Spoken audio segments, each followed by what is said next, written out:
Hey everyone, it's Veroosh, and welcome to my channel. I'm excited to do your second part of the new moon reading today for your zodiac sign. So come on in and enjoy this reading for your sun, moon, or rising. Yesterday we covered all of the astrology for the new moon. It was a very long video, almost an hour and a half, so it's full of information. I was going through topic to topic quite quickly, and still it took that long to explain.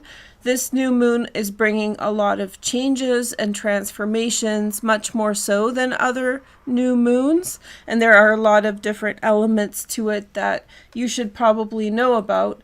So one of the things that I mentioned was that the nodes were switching signs, which you guys probably had heard about already, and I talked about how realistically the true node that switched yesterday is actually a derivative of the mean node, so it means it's calculated from the mean node. It's not a standalone metric.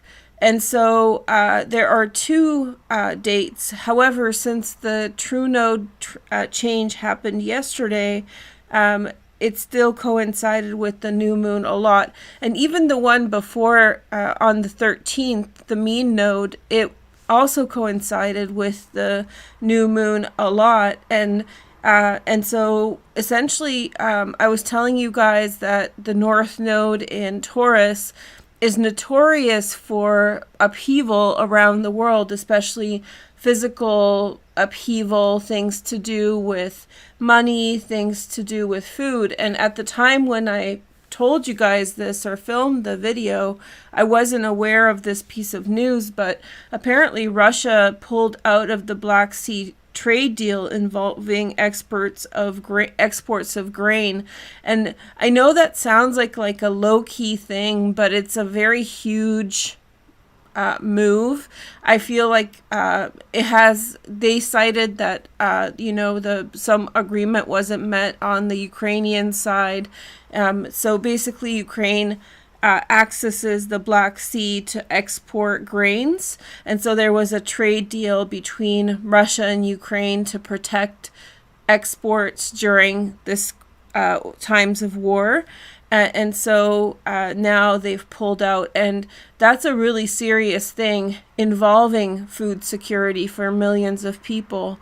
And, I only wonder because Sweden was actually accepted into NATO just a few days ago, and that effectively blocks Russia from the Baltic in the north, and Kaliningrad from the north, and it blocks its access to open waters. So I don't know if it's a mix of things or whatever it is, but that Taurus north node, before it switched into Aries, that's something that I feel is going to carry over and is important.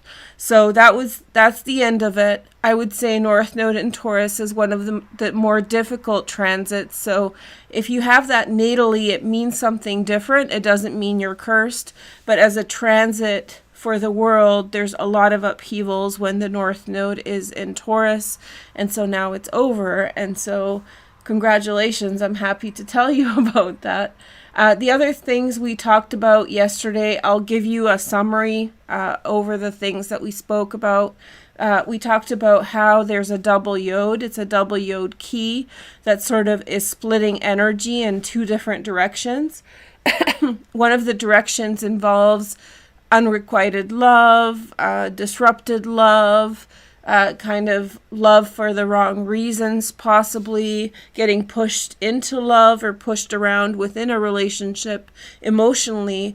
The other one has a lot to do with letting go of past hurts, which coincides really strongly with Venus retrograde that's about to start in July 22nd. And so the second one is actually very healing, allowing you to let go of bad relationships in the past, bad circumstances, and so forth. So if you want to know more or how to negotiate that, I talked about that in yesterday's video. The other thing that's happening right now is Pluto's approaching its exact square to the nodes. This is called bending the nodes. And so this is very important as Pluto is a big planet. And this square has been applying for quite a long time, several months. And right now, this square and Pluto were opposite the new moon, creating a grand cross in the sky, an energy that has a lot of tension to it. So I was expecting something to happen. At first I thought, oh, nothing happened. But now looking back at yesterday's news, I do think that this, trade deal, I know it feels subtle, but in terms of soft power politics, in terms of trade and the consequences that it's going to have, it's huge. It's not like a little piece of news. This is a definite escalation. And so the square, it may be not easily apparent that something happened. So there was nothing, very visceral that happened in front of us yesterday. But I do feel Russia pulling out of that trade deal really is touching upon this dynamic. And so I've already talked about this in the last video also, but this energy is going to carry over into 2026 to 2032. So we're really looking at some of how are the world events happening now that are affecting our future. And so we're paying attention to these world events because between 2026 and 2032, we are going to see the consequences of what's happening now. Similarly, I pointed out that the new moon has a parallel new moon in 2017 in January. And when we went over the history of what happened in 2017, these are the exact historical moments that have fed into now, and they are the big world crises that are happening around us now. So on a personal level, not mundane astrology, take a look at your life, take a look at 2017 and see how you're living out events that played out in 2017, especially in January. And then also take a look at things around you that have quickly change, someone saying something to you, someone your relationship towards someone becoming very apparent, understanding what the bottom line between you and someone is. This is the new moon in which you came into realization about this. And those realizations are still coming. We're not late with this video in order to talk about it for you to gain benefit from it. So we talked about the Grand Cross, and the last major aspect that I talked about was the sextile between Neptune and Pluto. And I went into this in great detail. I told you guys, historical stories. Neptune is actually the modern ruler of this new moon. And so therefore, these several different transits or configurations that are pointing to Neptune, it's bringing in confusion, chaos, illusion, all sorts of different things, but it's also bringing in clarity with some of the other aspects like the Yod here off of Venus and the South Node. So confusing events from the past are also becoming clarified. I didn't mention this explicitly, but it is a trine to the new moon as well. So that just encourages the strength of the energy. And we're entering into Venus retrograde. So for the next, 5 weeks or whatever, 6 weeks, we are going to be experiencing a big catharsis around relationships. And, this is beyond just Venus retrograde. There's a lot of things that are pointing to the fact that a lot of us are going into the heart and going through a big soul searching, especially about social relationships with other people. That includes love, that includes family, and all sorts of different dynamics. So we're about to enter that phase of Venus retrograde, just as the node switched into Aries and Libra.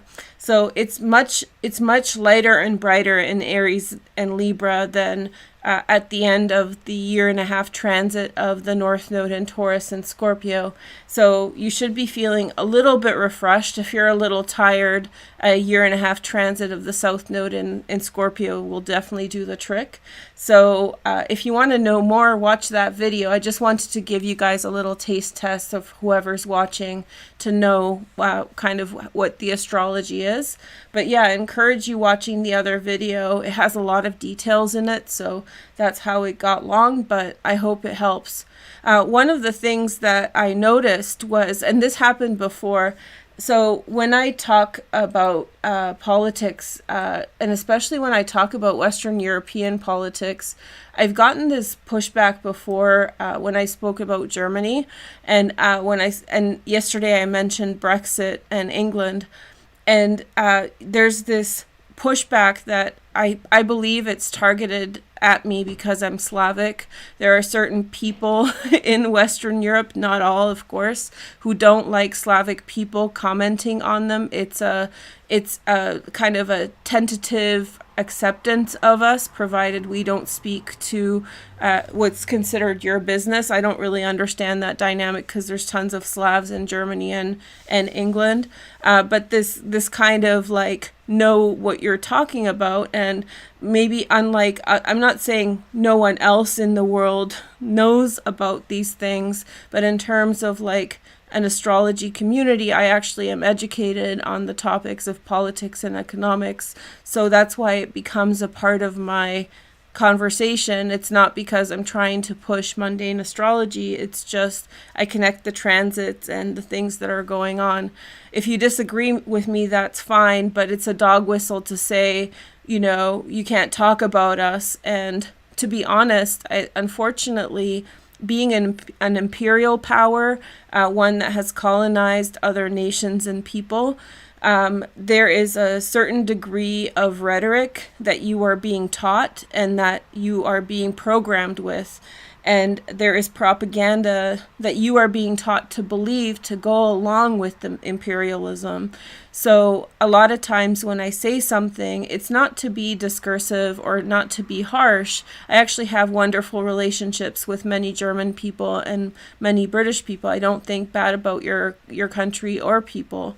But I think that when you are an imperial power, when you are an expansionist power, there are a lot of narratives in your culture that you may not be aware of, that you are being taught in elementary school, that you are being taught in high school. So when a person, a minority from a group that your country has either colonized or in some way controlled or influenced in an imperial way, speaks up about your politics, it's kind of inappropriate to say to them, you know, those kinds of things. So, you know, I'm not trying here to convince everyone or teach everyone, but I do come to what I always say this. I talk about things in an opinionated way, I would suppose, but the things I talk about, I do know about, and beyond just astrology. And so I don't actually talk about things I don't understand or I haven't spent some time learning and understanding. And again, I'm not like the world expert on things, but I am trying to broaden the conversation to other people. So if you're seeing me as Slavic person talking about your culture and your country, you know, it's critical theory for me to point out certain things that as an outsider to those communities, I can see very clearly. And maybe unlike other political analysts, I am educated in this topic. So by all means, you know, disagree with me, but using rhetoric like know what you're talking about or us versus you kind of rhetoric, that's a really old Slavophobic 17th century rhetoric that was propagated by Western European nations. So anyway, a lot of people really like me talking about these things, and I think most people would agree that I'm kind of impartial in the sense that I try to make objective claims. I'm not here pushing a very one-sided approach.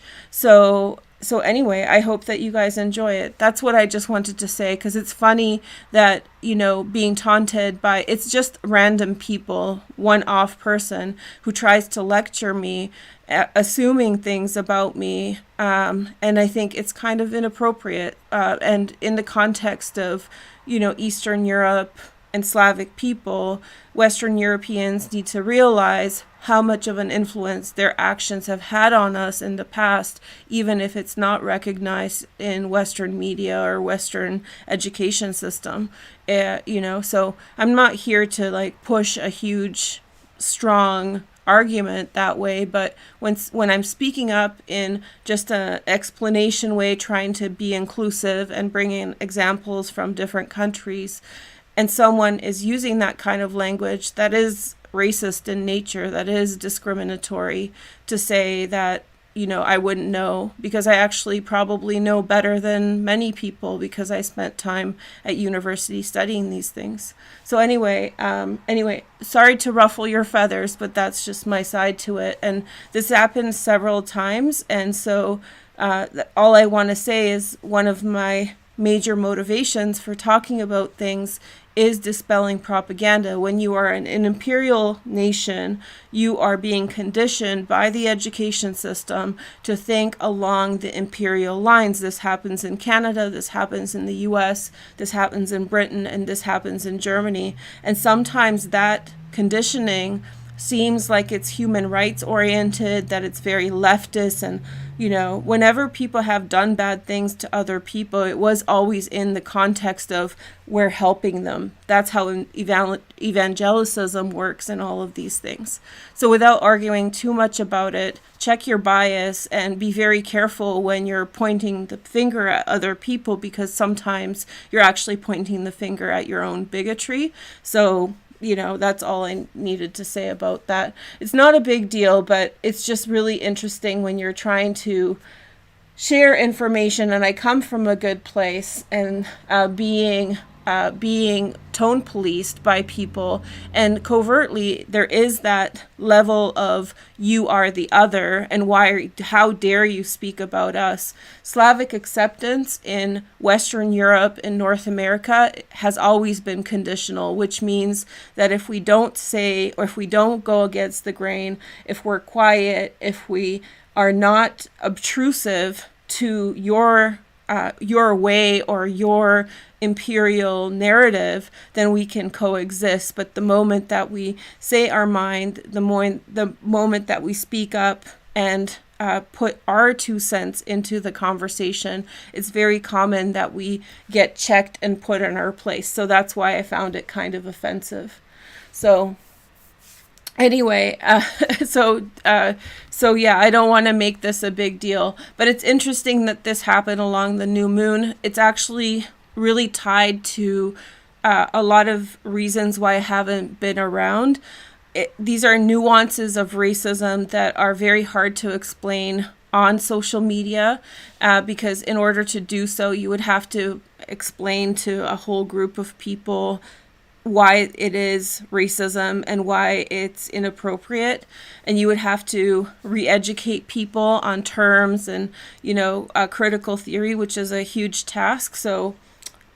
But anyway, so I'm actually fortunate that I'm glad that someone said something, because now I can kind of touch upon the underlying problematic nature of the exchanges that I have experienced in the last couple months. And I think it is my strength that ruffles certain feathers and they get aggravated and frustrated.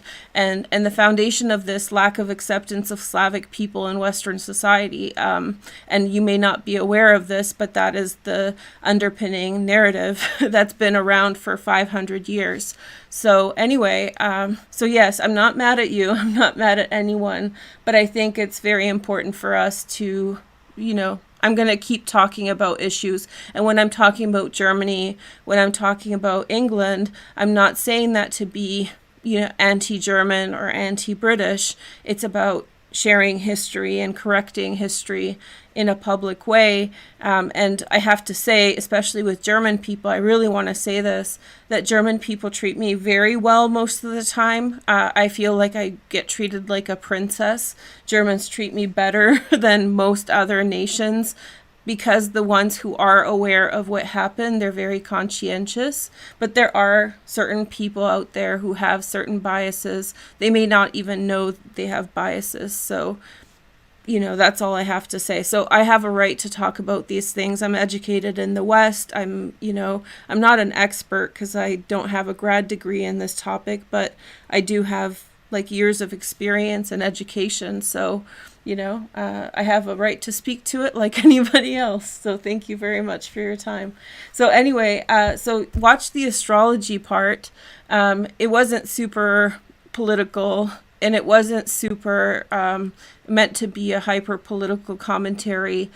Some of the world events that are happening right now are painting a picture for you of what's happening in your life. And what's happening in the world right now is pretty chaotic, which means that it's going to affect our personal lives as well. And so that's the nature in which I'm touching on these issues, not to debate Brexit and all these different things. That's not the scope of this conversation. Okay, so I'm not upset. Everything's fine. And I would like to do your guys' video right now for the all signs. I'm excited to be here. And I brought this deck. I don't remember what it's called, but it's quite pretty. And we're going to throw some dice. And so I just want to add that when I talk about this, it's not just for Slavic people. I do believe that the xenophobia or racism Slavic people experience is normalized, and that is a part of the conditioning, and that is a part of the imperialism from the West, that our stories get watered down and excused and all these kinds of things. But I believe that we should all be speaking about our experiences no matter what our ethnicity is, so that we correct the injustices. And I'm trying to, kind of put in that example so that someone else who has another ethnicity and feels like there's no narrative for them out there, they feel more empowered to speak to what's happening for them as well. So this isn't to, bring hate to anyone, but it is to kind of clarify the trajectory, or clarify the conversation. Okay, so let's get back into the reading. I'm excited to take a look at the chart, and so we'll take a look at how this applies to your sun, moon, and rising, and do watch for any place in your chart where there's significant transits or there's a lot of planets there. Okay, so let's start. That just came out of me, to be honest, but it happened before when I spoke about Germany, and then it happened again this time, and I just want those people to know how that reads, because they may not be aware how problematic their criticisms become when they talk like that. Okay? So because of the silencing. Okay. So first we start with Sagittarius, sun, moon, and rising. And by the way, we're fine. Slavic people are fine. We're tough people, but we really are not tolerant of being disrespected. And so because of certain circumstances, many of us have had to be quiet for a very long time, historically. And so you'll know that Slavic people, once you get to know us, we're very confrontational, I guess, on these types of issues. Just if somebody's doing something unhinged, or that's not, it's not something that most Slavic people will tolerate, that kind of treatment or that type of behavior, because of the history that our countries have gone through and the silencing. It's just a long story. So I'm fine. We're fine. We're tough, but don't say stupid things as Slavic people. thinking that you can get away with it and it's fine, it's not fine, to subjugate us and all of that kind of stuff. Okay, so yeah. Okay, so we have Sagittarius first. Hi, Sun, Moon, and Rising. Let's talk about the new moon that happened in your 8th house. And so for you, this is a marker of a lot of change for the next many years to come. Like I said, I think that we're looking now at a period of up until 2033. And so this new moon for you, probably you had identified some areas of change that needed to happen in your life. You may have realized that you need to change certain things, or you may have looked at someone's face and realized who they are in relation to you, and how you need to change your dynamics between yourself and them, especially things in which you felt that accepting of the status quo, you may have come to realize that the status quo as it stands is not okay. And so you've gone through a period in which I think in the last while, you probably felt as though there was a lot of things in your way to getting things done. Sorry about my voice. So there may have been things in your way, and you may have felt a lot of interruptions. So little things causing you disruptions. And so you will find now that finally those obstacles, they're minor things, like little things, like red lights when you need green lights, and all of these things that add up. It's going to become much more smooth now. It's going to become much more easy. I think this is also a time in which you get to reinvent yourself a little bit, especially in your feminine side, over the next couple months. And right now you get the opportunity to kind of change face a little bit. So if you don't like who you are in the world, Sag, this is definitely a good time for you to show a different side of you and step into that role. So it's time for a change, Sagittarius, and I think you're ready. Yeah, you're pretty much done with certain things. You're moving on. It's not as hurtful anymore. And I think you have good things to look forward to. The Four of Wands. I think you're very happy where you're at, or you see yourself as happy if you just achieve the things that you are working on at this time. I see you see possibility for yourself, and I think a big beginning is happening for you here. Now, it's a new moon. Everything is changing, but I think that it's going to play out in the next 2 to 3 months for you. So this kind of shift is about 2 months, I would say. So don't expect everything to happen instantly. I think that you've been dealing with a lot, like I said, little details in the way, but you've been having to piece things together in order to make it work. You've been putting in a lot of effort to put things together, to make it work, to combine it for a wonderful outcome.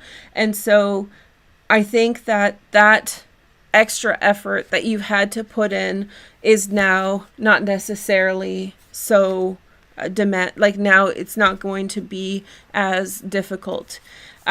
Also, I think that you're going for something that you truly want and truly desire. There's either someone who you have your heart set out for, or there's a space in which, a safe space, something that you truly want.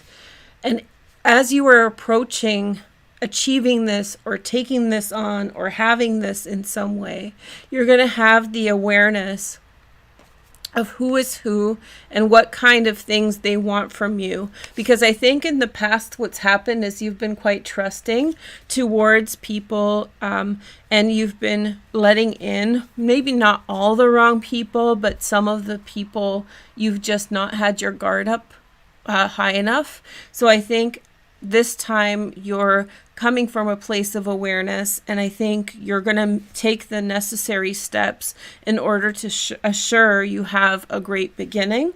So why don't we roll the dice for Sagittarius? And I have Libras are important for you at this time, and we have Aquarians also, and then we have Scorpios. So before I continue, there's two things.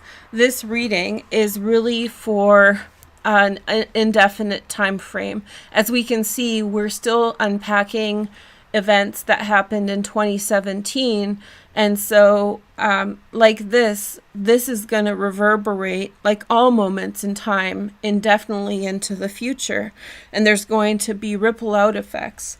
So when people ask for how long does this effect last, we're reading from the new moon right now, indefinitely, because however long that story plays out, however long that event plays out, that's up to more complex dynamics, you know, in terms of the future.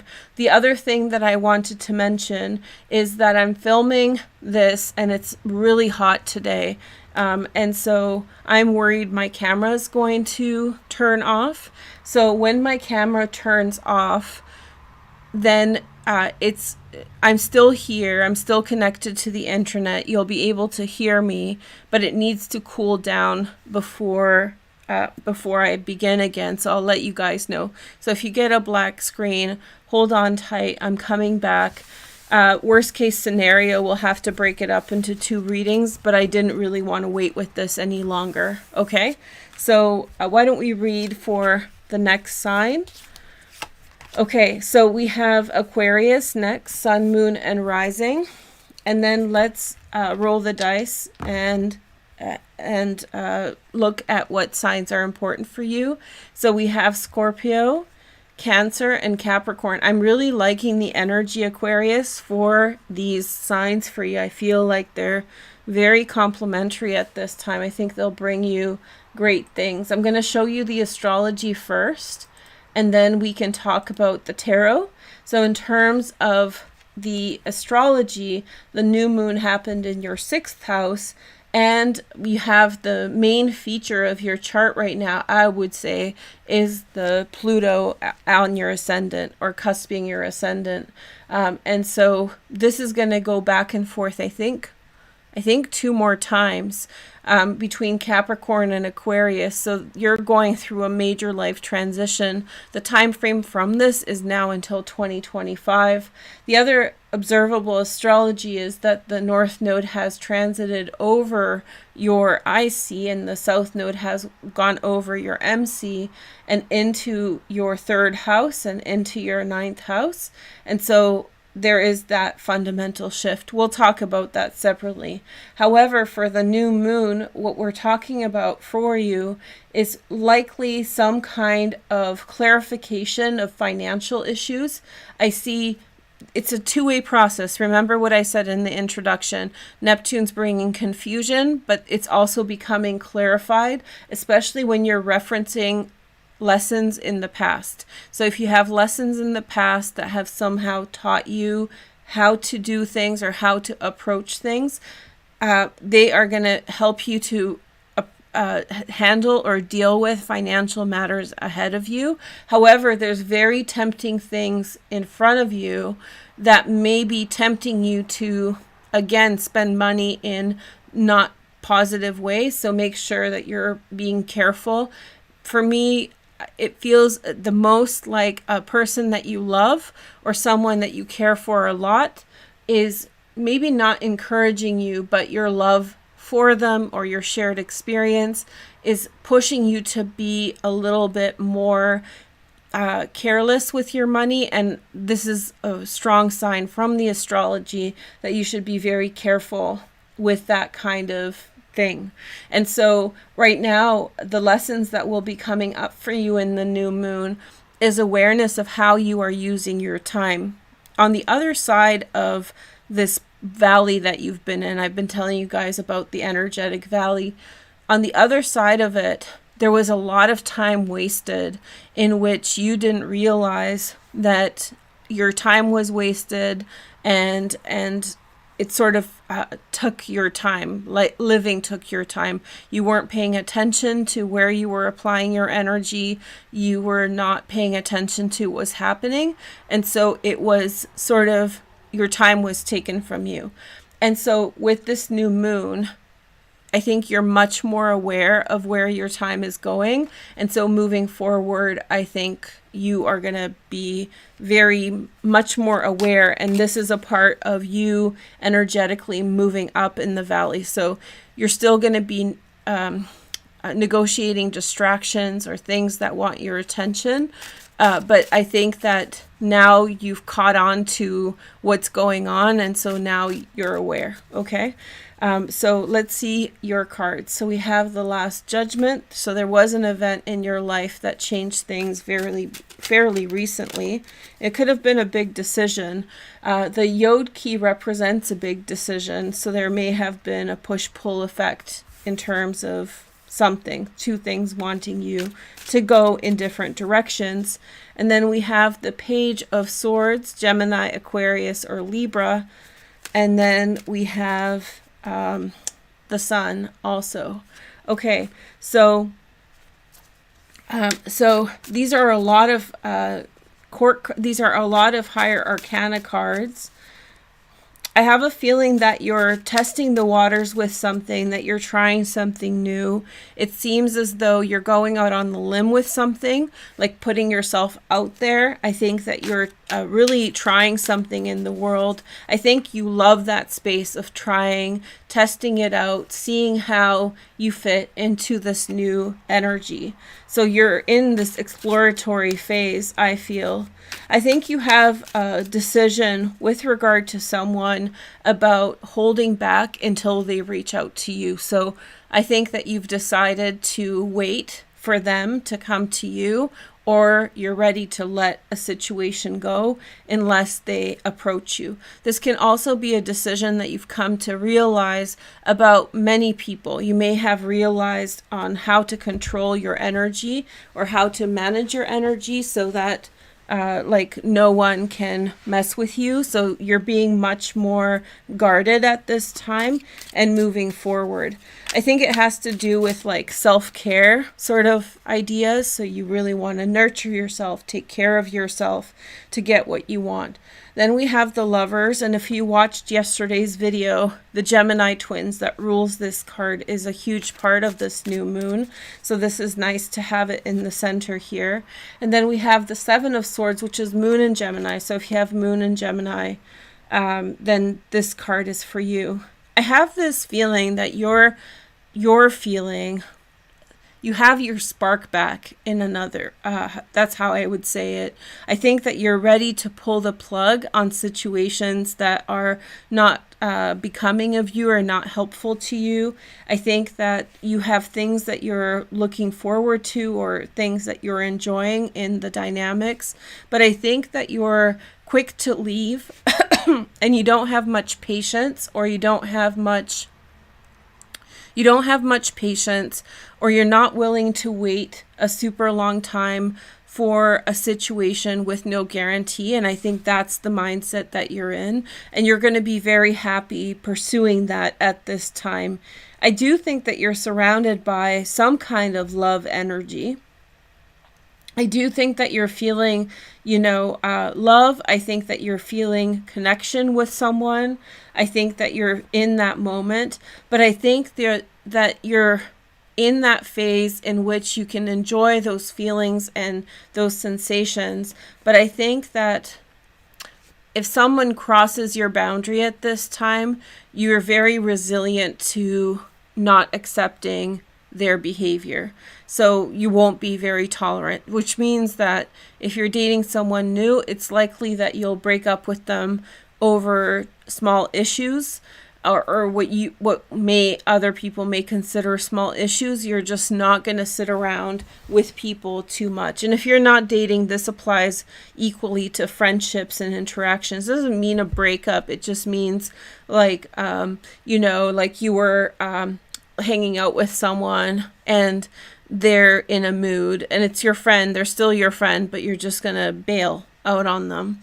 And leave if the situation's happening. So not much is hurting you at this time because you have your head up in the sky and you're so focused on what is driving you, which is a really cool space to be in. So I hope you're enjoying this time, Aquarius.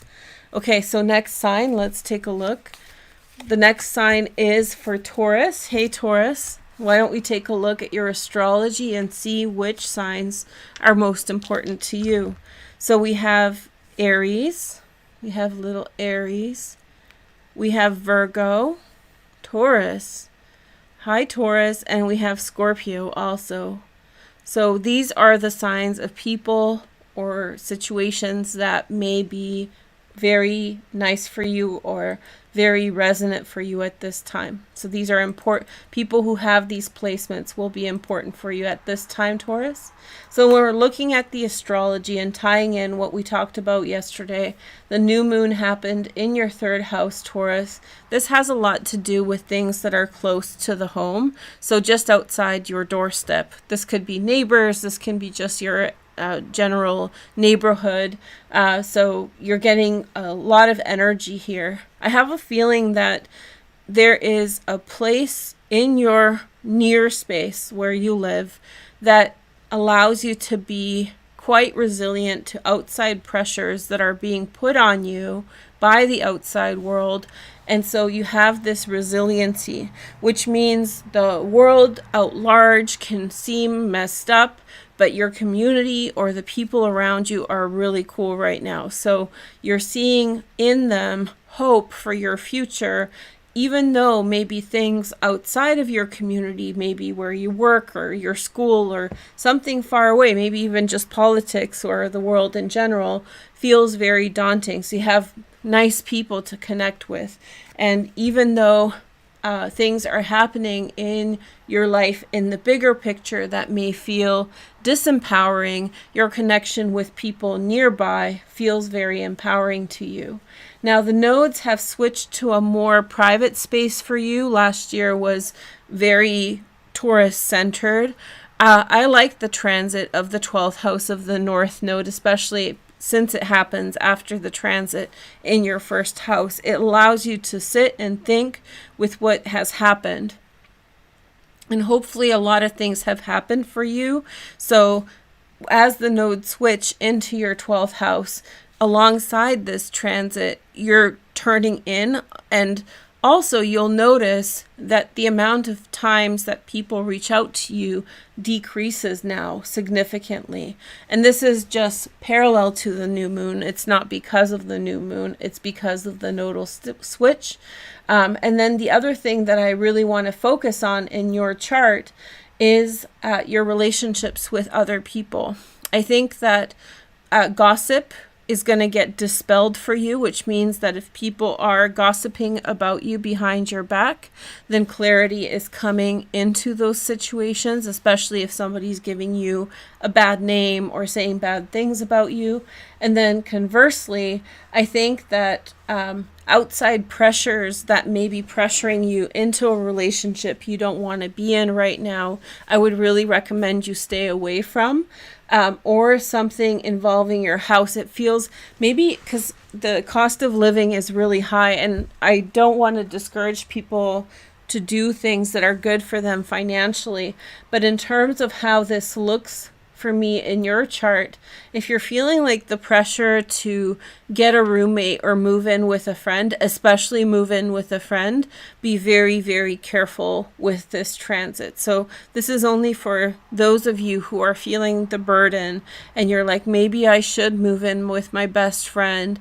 I think that in that type of situation, there's things you're not seeing, and I would encourage that you wait until at least the end of the summer, beginning of September, for making such a decision. So that's just coming up very strongly. But if the outside world is pressuring you to make a change in the home, then this is an energy that you would want to be careful around. You're probably already feeling it anyway, so be careful.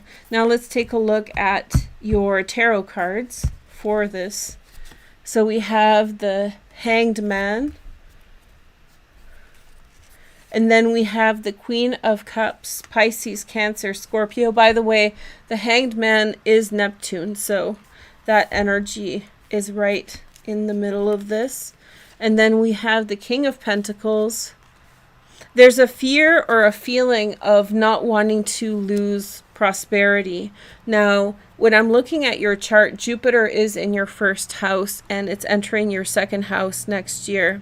So I'm not guaranteeing you that you are going to not be prosperous, but you have the transit of sustained prosperity at least for another year and a half. So if you feel like you need to make financial decisions at this time that are going because of possible loss or possible hardship in the future, I don't think that that's necessarily, I think that that's more of a fear, but I want you to still think about that to make sure that that's the right advice for you. But it really seems like it could be fear motivated, and the transits are good for you for money for the next couple years. Okay, and then we have the Page of Cups, but still, we live in difficult times. I'm very hesitant to give financial advice to people. This is not financial advice. It's just data points that I want you to use for your financial planning. And there is this feeling, and this is beyond the scope of this reading, but I want to acknowledge it because I said something. Maybe for the next 2 years, everything's fine. But after 2 years, this energy continues, right? So you need to think about the big picture here as you're making your decisions. Think, maybe 2 years will be cool, but you also don't want to be, careless with your 2 years. Use this time wisely so that when the Jupiter transit moves out of your second house, you're really prepared for resiliency. Okay. So for whatever happens then, I'm not reading about what's going to happen. I'm just letting you know you have a good streak coming, but be careful and wisdom. So let's take a look at your cards. You have some very nice cards. Happiness in the home. Lilith is in your fourth house. And the fact that this happiness in the home, the Nine of Cups is a beautiful card. It's Jupiter in Pisces. But sometimes it can represent a lack of clarity about an issue. So because of the astrology right now, with the Yod from Pluto and Neptune pointing at Venus, I would say there is this element here of illusion or confusion about things. And especially if this involves a Capricorn, Virgo, Taurus man, possibly earthy man, it seems idyllic at this time, as it seems like a wonderful connection. And it may be that, but there may be something in there that you need to figure out or identify to make sure that it's sustainable. That's what it feels like. I'm not saying it's a bad situation. I just sense that there's something in that maybe you need to figure out in order to make sure that it works for you, and that everything is clear about what's happening. Now, there is some types of delay. Somebody's not giving you an answer on things. And so you're not getting the answer that you've been waiting on. It's probably someone who involves a very sincere connection of the heart.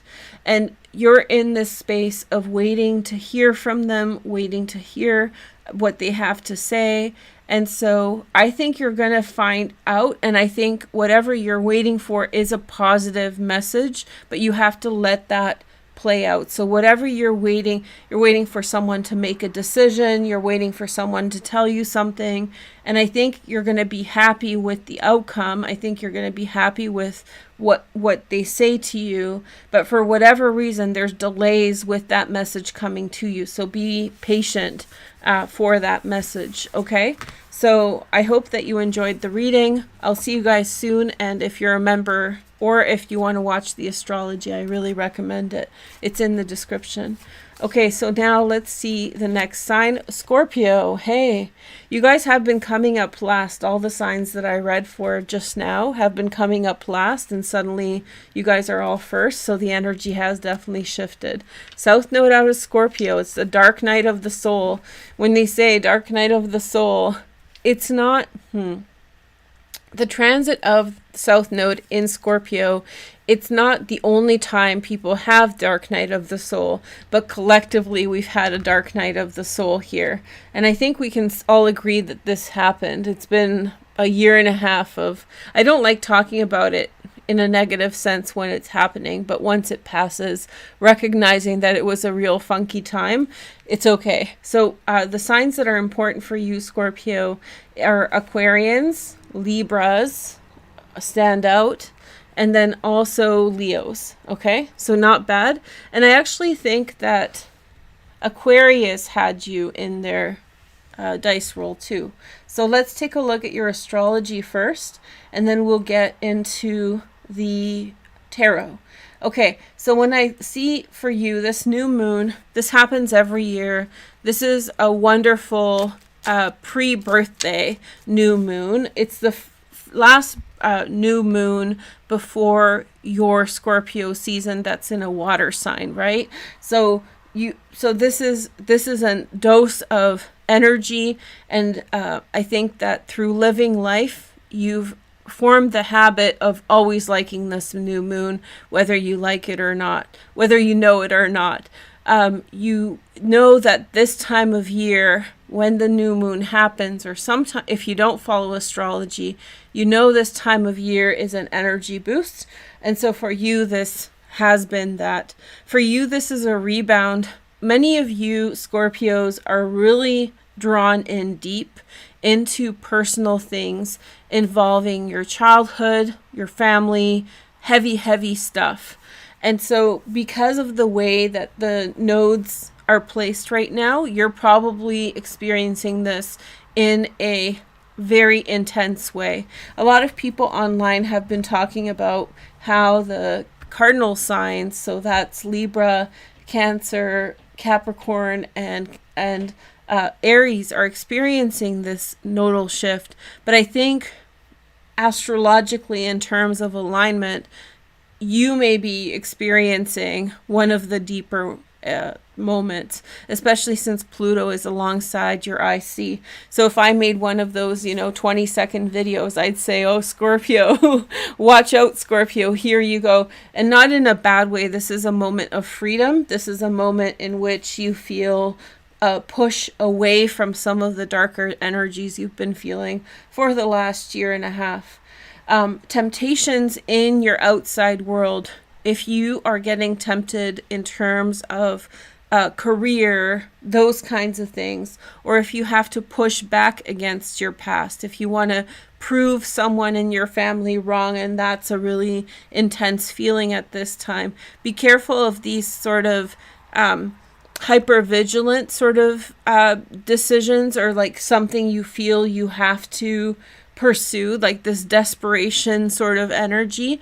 If you're acting in desperation at this time, it's probably motivated by something still that you're working through, and so it may not be that thing. So if you feel like you have to have something, and that's motivated by a negative thing, the fear of loss, whatever, then it's a real sign that this astrology is pushing you towards this more than normal desire towards something that you want. However, if you, in terms of healing at this time, many of you might experience really nice connections with others, especially in the romantic area of your life. I could see for many of you some kind of moment. It could be a serious relationship, it could be a friendship, it can be dating or romance of some kind. You have a transit that's actually indicating the possibility of some kind of love affair, but not in the sense, let me tell you what that is, probably in the sense of having fun or enjoying yourself or bringing light into your life, so something that's bringing you happiness. So you're getting some very nice transit with this in terms of love. Jupiter is in your 7th house for the rest of this year, so enjoy yourselves. This is a year for romance for you, and this supporting aspects of the new moon are just increasing that energy. And work on your self-esteem. Many of you may be dealing with, what is it called? Like performance anxiety, or the fear of not being good enough or something, or the fear of not being good enough, or the fear of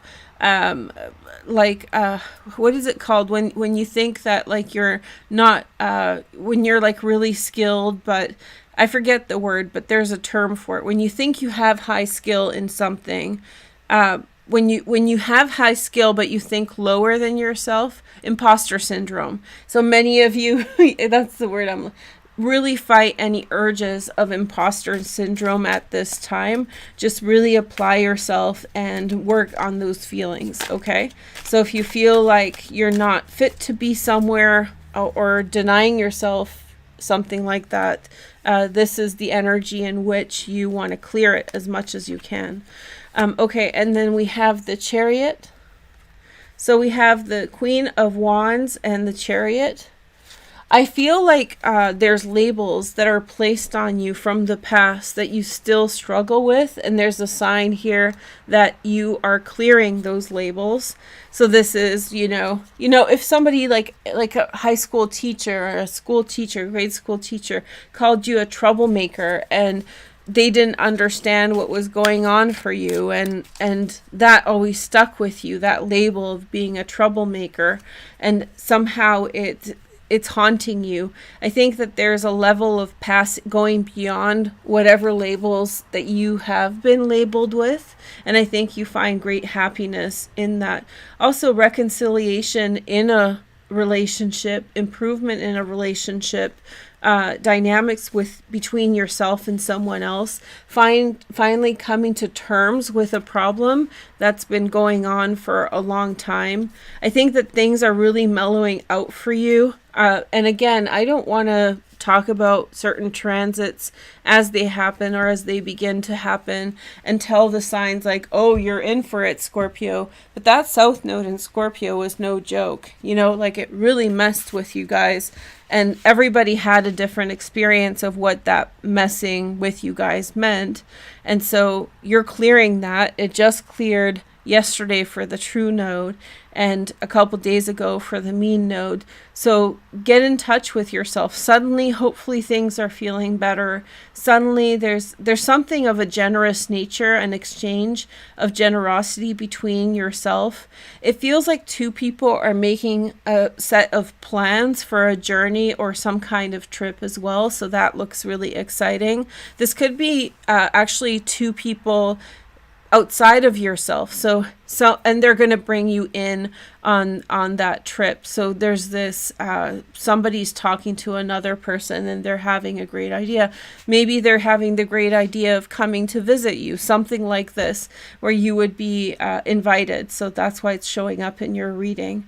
I think that there's also been an extended period of time in which you were generous to other people without receiving generosity.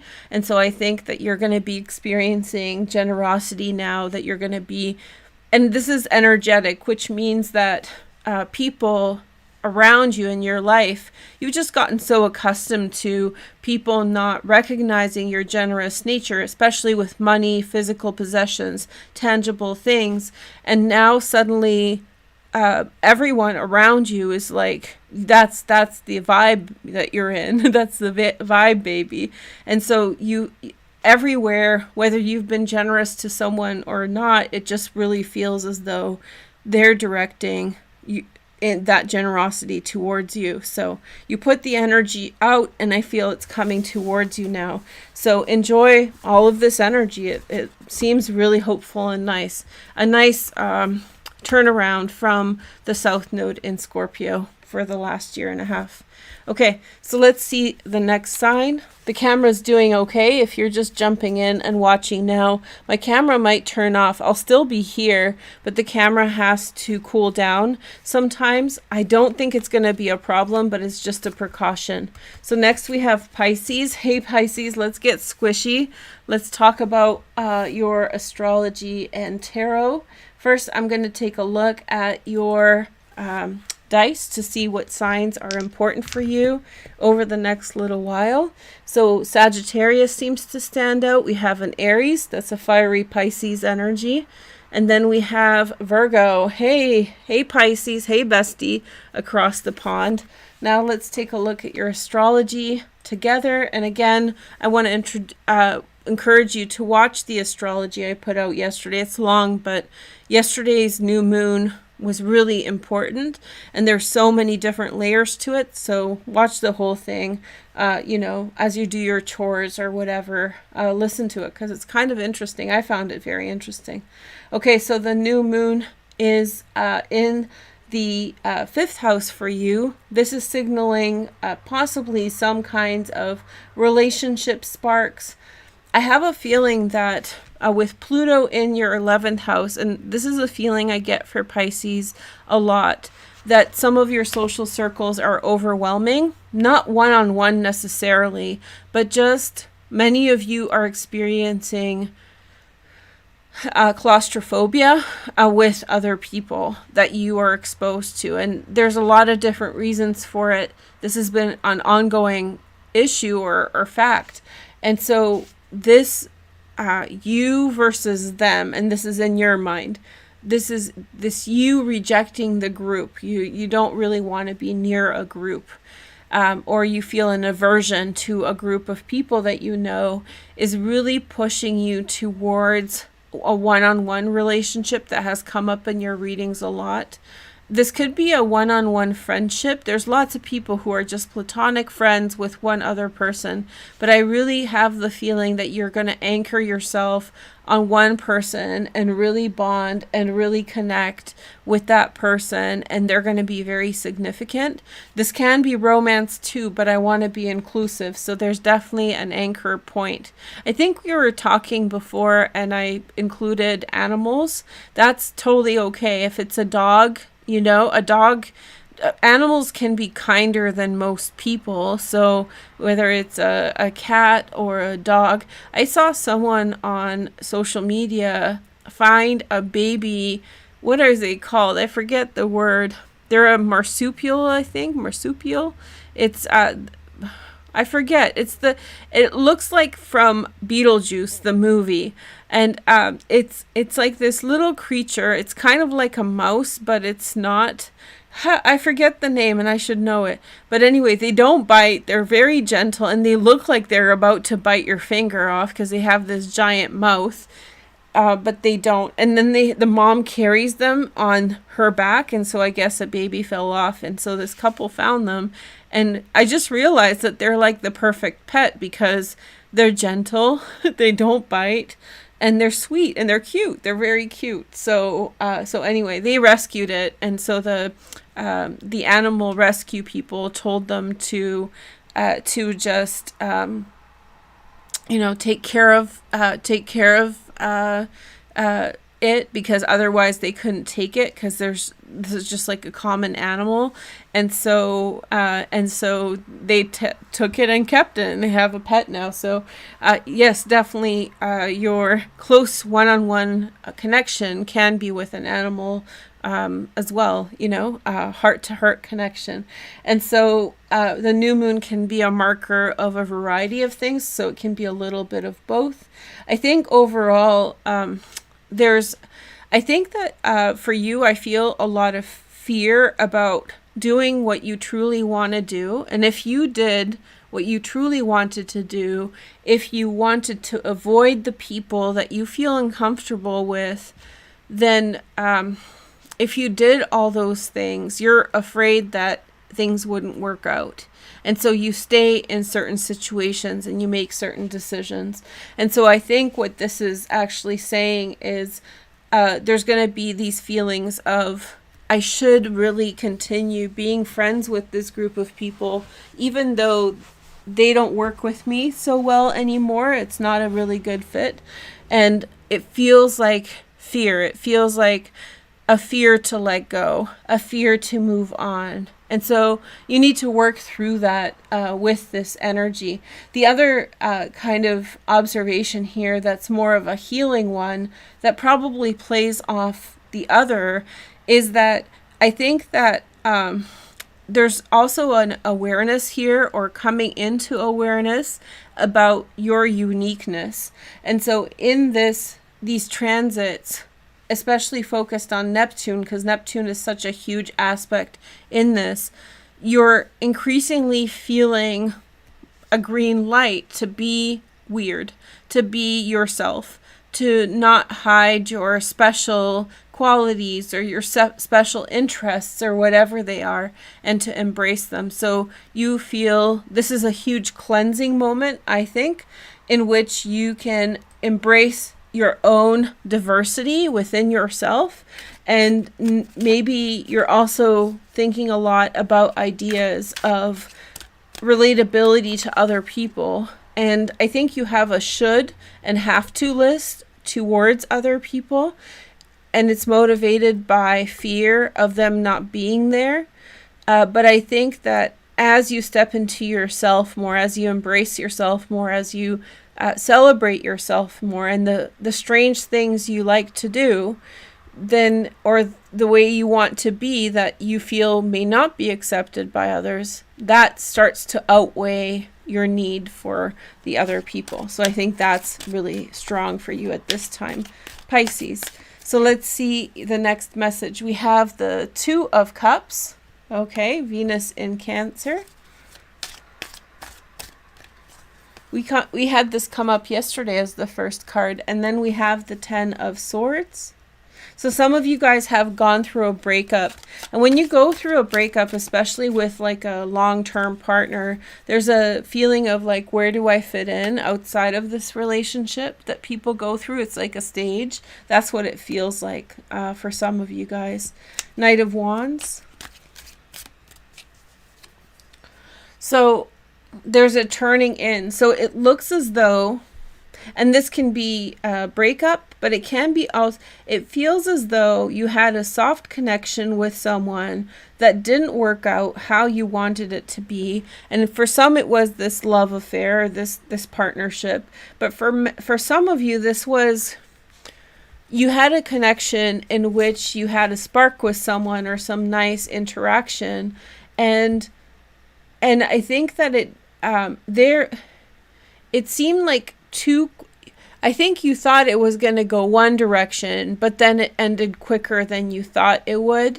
And I think that it's possible that the other person sort of bailed out on you, or wasn't as serious, or there was different expectations, and you turned in to work on something. You put your effort towards something tangible, and so you hid away from that experience. I don't think it's outright rejection.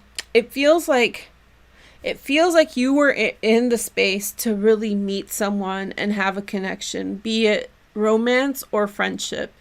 And I think that person either didn't have the time, or it wasn't that timing. It was a timing issue. That's not what they were looking for. And so you were pushing your own boundaries, to challenging yourself to open up to others. And so it felt like really scary that had happened, even though it was not that bad of a situation, I would assume. And so I think it kind of freaked you out, and like a turtle, you went to hide in your work and you hid in your private spaces. So it could be a friendship where you thought you were going to be pals, and they're like, sorry, I can only hang out, twice a year because of work. And you got completely misdirected, or you had weird expectations. Not weird expectations, but you had different expectations than what the situation was about. And so that scared you and probably pushed you back into some kind of solitary thing. But the reason it felt that way was because it's new. So what I'm saying is, try again. The situation wasn't as bad if you think about it objectively. That's what it looks like. And I don't mean to be harsh. It really feels like you're fine and you're going to do great. But I think that you're putting so much pressure on you in terms of other relationships with other people, be it friendships or something else, relatable things that you're freaking yourself out. You're just not enjoying those relationships at this time because you're feeling so much pressure on having to build a friendship or build a connection. And it feels, overwhelming. When people are really alone, this happens to people all the time. I'm trying to normalize it for you, not to give you like harsh statements. It really feels as though the reason you're going through this is that you have been alone for quite a long time. And so I think that you have felt, and so this is typical reconnection with people. So rather than, getting really worried about the one connection that didn't work, in fact, the one connection that didn't work had something to do with timing, and then beating yourself up about it, you need to go back out there and reconnect with someone. So I'm not blaming you for anything, but I think you're scaring yourself, essentially, is what I'm saying. I think you're scaring yourself outside of connections with other people because you're putting so much pressure on those connections. And the reason that you're doing that right now is because for whatever reason you've been a bit isolated.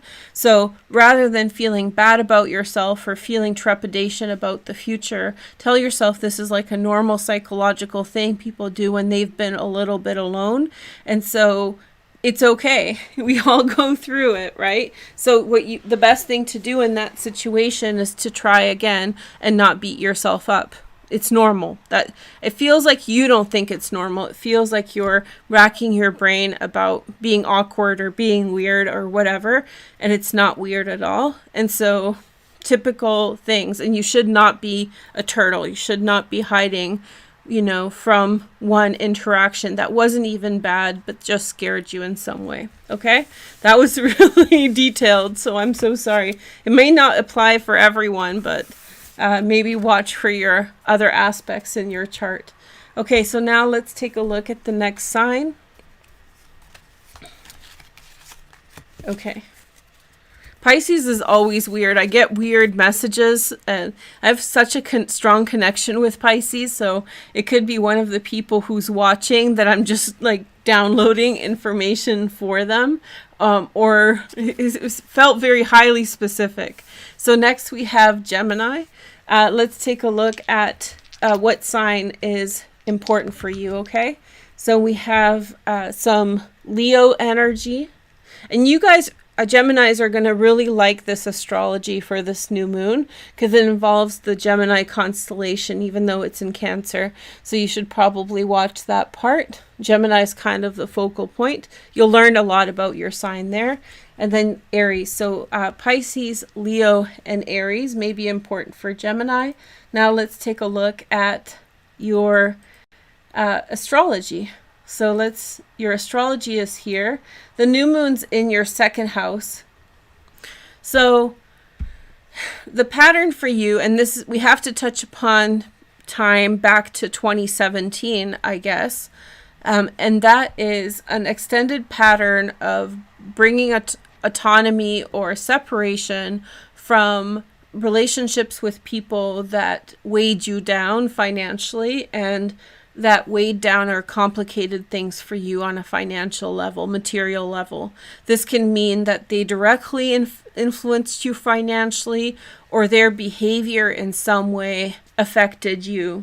I also, for Gemini, oftentimes get a lot of messages about shame, being shamed by others out of doing what you want to do. And the message is very clear every time. If you do what you want to do, you'll get along further. So there's this pattern for Gemini that keeps coming up in the readings, that's people that you put trust in and people that you care about. Some of them are shaming Geminis. They're shaming them away from their cute ideas and their cute little wisdom. And so that's stopping them And what I'm saying is lean into those things and do those things more. And so you will grow from that. And this is a new moon that is touching upon that whole history of transits. It has a lot to do with the 8th house. There's also an energy here of opportunity being taken away from you, in the sense that in the past, not now, that things got so fast moving and things happened so quickly, especially involving people, that you couldn't keep up with what was happening. So it almost like was happening too quickly around you in order to do what you want. There's a feeling of this here. There's a feeling of wanting to make up lost time. There's a feeling of if you could only fix the past. And I think what this new moon at this time is saying, that this is not where the energy is. And in fact, some of these illusions that you are dealing with in your life, Gemini, in which especially that are motivated by other people's shunning or shaming you from truly doing what you want to do in the world at large, I think you're really being encouraged by this moon in some way to go pursue them. So that message for you is very, very clear here, is reach out. Also with the North Node moving into Aries, we'll talk about this a lot more, is this is going to be a year and a half in which you make connections with other people beyond the people that you know, right? So beyond the people that you know, I think some of the people around you have been and are limiting. Some of them are great, but I think that you're really struggling with limitations from people you've accepted into your circles. And so this North Node for the next year and a half is going to have a lot to do with you looking in a different direction. Okay, so finding new friends. So that actually supports your cause, right? So that's what seems to be coming up as a strong energy. Now let's see your cards for this reading. We have the 7 of Wands. And then we have the the Empress card. And then we have the Judgment card. And then we have the 8 of Rods. Okay. Okay. So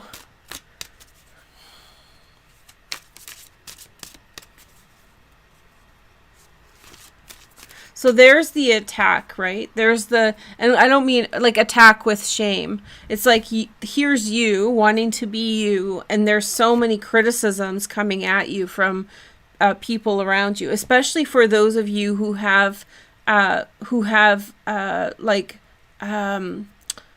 had experiences in 2019 through 2021. I think that especially for those of you who have had these experiences of feeling separated from people around you because you've realized that they weren't very good for you and where you want to go with things, this is coming up very strong. But it's almost like we are dealing with like past issues, and you're just learning that, you're refining that lesson. So it's coming up again, not as a new thing, but more as a way for you to practice moving forward. So somebody's going to come up and try it with you, and you're going to get very good at spotting this mischievous energy that wants to knock you off your path and your ideas. And Gemini ideas are great. So if you're wondering, your ideas, Gemini ideas in general are typically good. They're just quirky, I guess is the word. So it may not everybody's going to see it the same way as you do, right? And I think that you're too open to suggestion, So being open to suggestion is good, but I think being too open can knock you off your conviction that your idea is the best one. Okay. For some of you, this is your mother, and it feels like cyclical for some of you. So it could be like a love bombing situation, and kind of cooing to bring you around again. And then the whole same undermining happens. So it's like warmth. It's like, oh yeah, I'll come. Gemini's very forgiving as a sign. And so there could be this like circular kind of pattern that's going on. Also when you step into your energy, there is such a potential for you to take it so far. I think the energy that you need to work on moving forward here is once you have an idea, I think you're not seeing where it lands very well. So over the next little while, you're going to be figuring out, yeah, you have an idea, you have a great thing that you have in mind, but how do you get from point A to point B? And how do you get it to point C? That's where you're going to be really applying your energy. So kind of your vision stops at the great idea, and now you have to figure out how to actually implement it, whatever the idea is. It's almost like you want to go for a trip to Hawaii, right? And you have this great trip. You're like, I'm going to fly to Hawaii, and then it just stops right there. So what are you going to do in Hawaii? Where are you going to stay? What are you going to do? It's not just Hawaii that we're talking about here, but how is it going to play out? Okay, so here we see the other energy. We have the Ace of Wands. Yeah, it just feels like there's someone around you who keeps pulling you back in. And there's a real beauty about them. That's why I thought it was your mother. There's a real beauty about them. They're very like warm and nurturing. But there's also, once you're into it, that's why I said it was love bombing. They let their guard down and you feel like you're constantly being criticized, attacked, or circumspect in the things that you're doing. Simple things like, why are you tying your shoes that way, kind of stuff. But it always comes through with this like warmth, and you want to kind of go back to it for whatever reason. There's a feeling of closeness there. So I think it's definitely someone close to you. I think that this is also something that you need to work out in your head. And over the next while, the Seven of Cups and the Two of Swords is you really working through whatever that situation is. So the ultimate goal is to be very firm why that situation doesn't work for you that way, right? So it's just until you know life lessons that you've learned. At first, they are hard to learn, and then you doubt yourself, you go back on them. Well, this situation, you are now learning this strong, so that you reach this strong conviction why something has to be this way.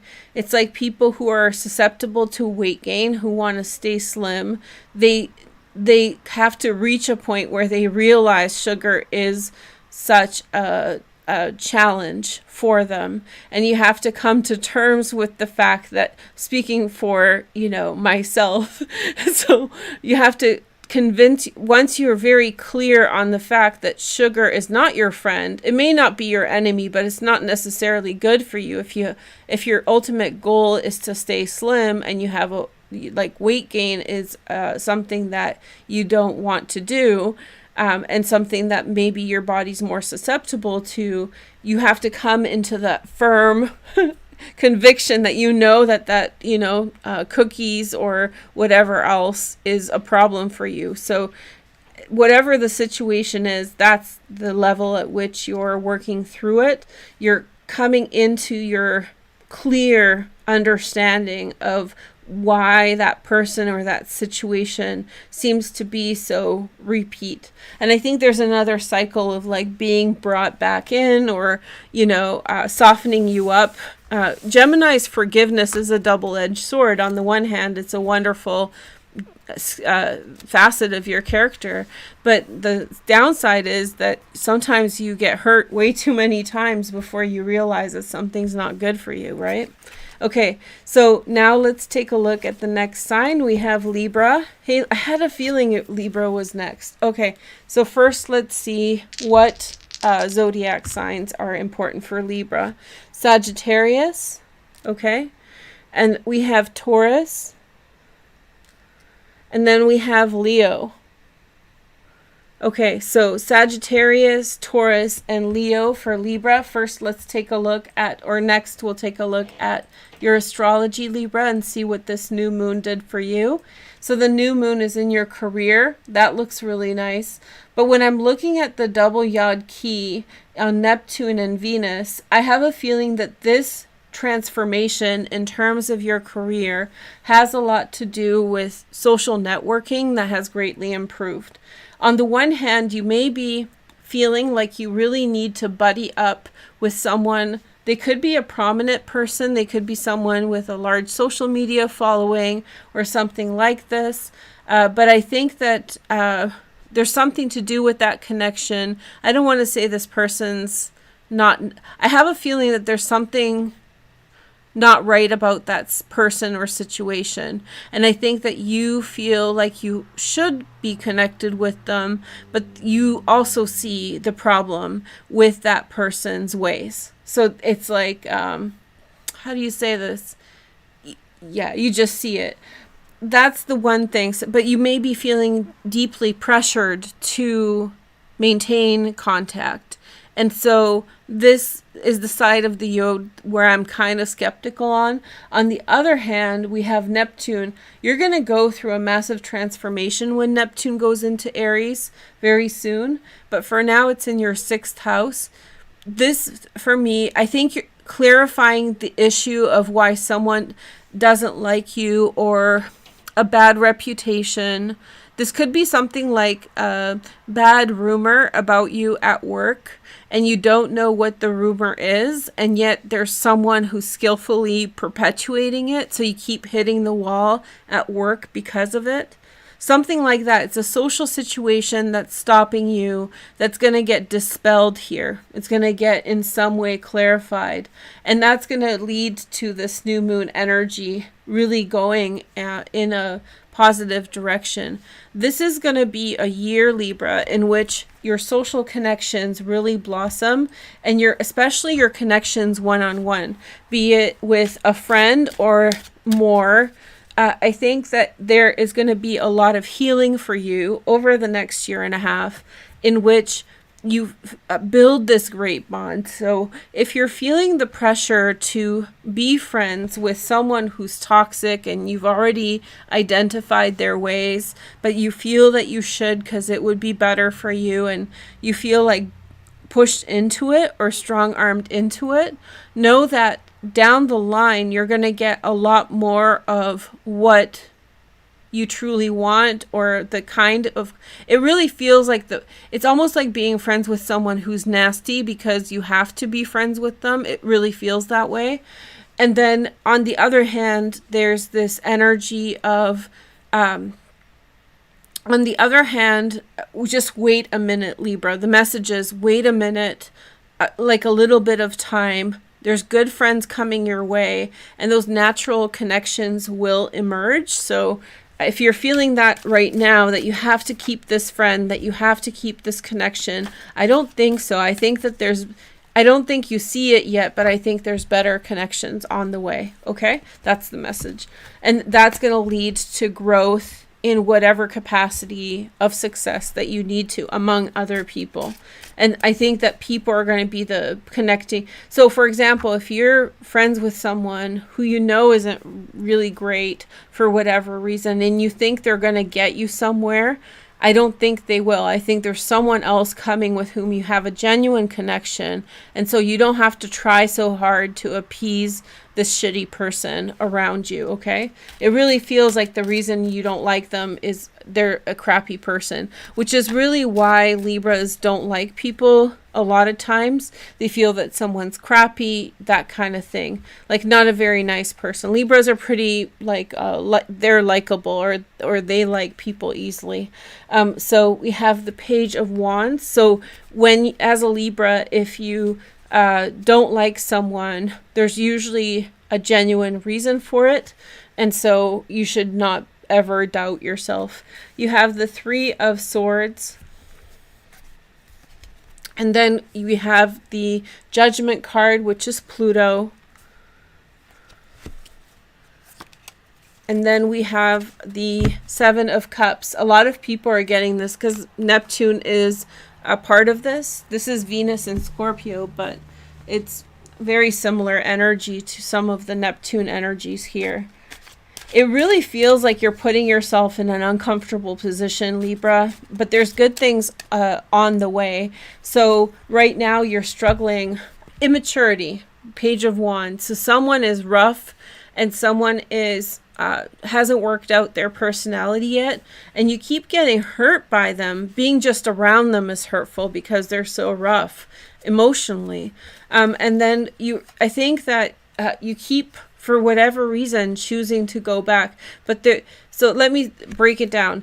I'm getting a kind of like a double message here.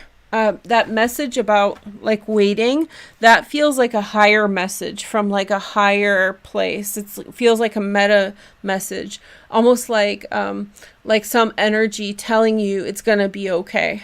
And there's the like low message, the tarot cards that are saying this is what's going on. Like you keep on re-engaging with a crappy person, and that crappy person is causing you distress over and over again, and you keep going back and choosing to ignore. And then it feels like there's like this higher message coming in for you that's saying, don't ignore, there is someone better coming, there is a better situation. It feels like there's also material fulfillment with your connection with this person. Maybe on the surface it looks like a good friendship. You know, maybe you can go to the interesting events together. You get something out of this relationship that you feel you want. Sometimes we have friends sometimes we have friends to do something with that we don't have anybody else to do that thing with. And so maybe it sucks sometimes when that person and you aren't that close, or maybe even if that person is not that great, and yet you love doing that thing. And so for a lack of anybody else, you do that thing together. But sometimes if it gets really bad, then you sort of realize that you have to let go. I'm not I always want you guys to make your own decision, but the message is very clear. That's why I feel like this person's shitty as a person. There's something really bad, because it keeps on kind of telling me that like really forcefully that something better is coming. So if it was just like an annoying person or someone who was kind of boring but generally nice, it wouldn't feel that way, I think. So I think the message really is that there's pain attached to this person, emotional pain. And so stop exposing yourself to that, okay? It just feels like a have to, sort of, I have to be friends with them. And I think you're sort of gaslighting yourself into accepting them for material gain. Yeah, there's some kind of gain that you feel this is coming for you. But here we are, King of Wands. So there's something really good coming for you, Libra. King of Wands energy, a Sag, Leo, or Aries. I have this Knight of Swords also. The other message here is don't wear yourself out on one person when there's someone that's really good around, because when you get to that good person, you will be full of all the toxicity of having internalized the unhealthy relationship. So it feels like, see, the Four of Wands is a great card, right? But it can also suggest like you're bored, you have nothing else to do, so you're going to go sit on a couch with someone, you know, and you keep getting hurt for whatever reason. So it's saying like, don't do that low level relationship. There's a high level one on the way, and whatever that low level relationship is feeding you, ultimately it's not good for you. It's causing you negative experiences. Okay, that was oddly specific as well. I just want to give you guys an update on the sun situation. So I've been waiting to film this for you guys for a couple hours today, because it was so sunny that I thought the way that my apartment is angled, I thought that the sun would turn off the camera. I have experience with this, so I know exactly when and when not to shoot, right? And so I don't cast spells a lot, but I think I cast a spell. So basically there was some clouds in the sky, and I kept going outside and saying, come on, come into the angle so as to block the camera. And literally it's cloudy right now. So I think whatever I did was correct.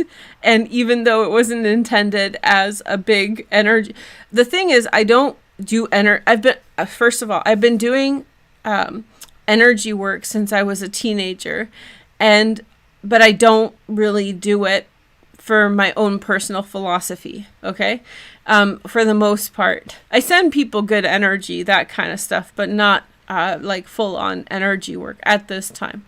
And it's a part of my philosophy. And I think there's something to that when you don't practice, I think it builds up in you and you get really powerful when you don't do it.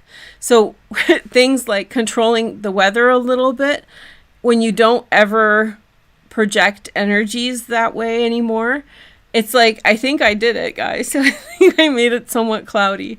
So anyway, but be careful with your energy work. But I think you can charge it up.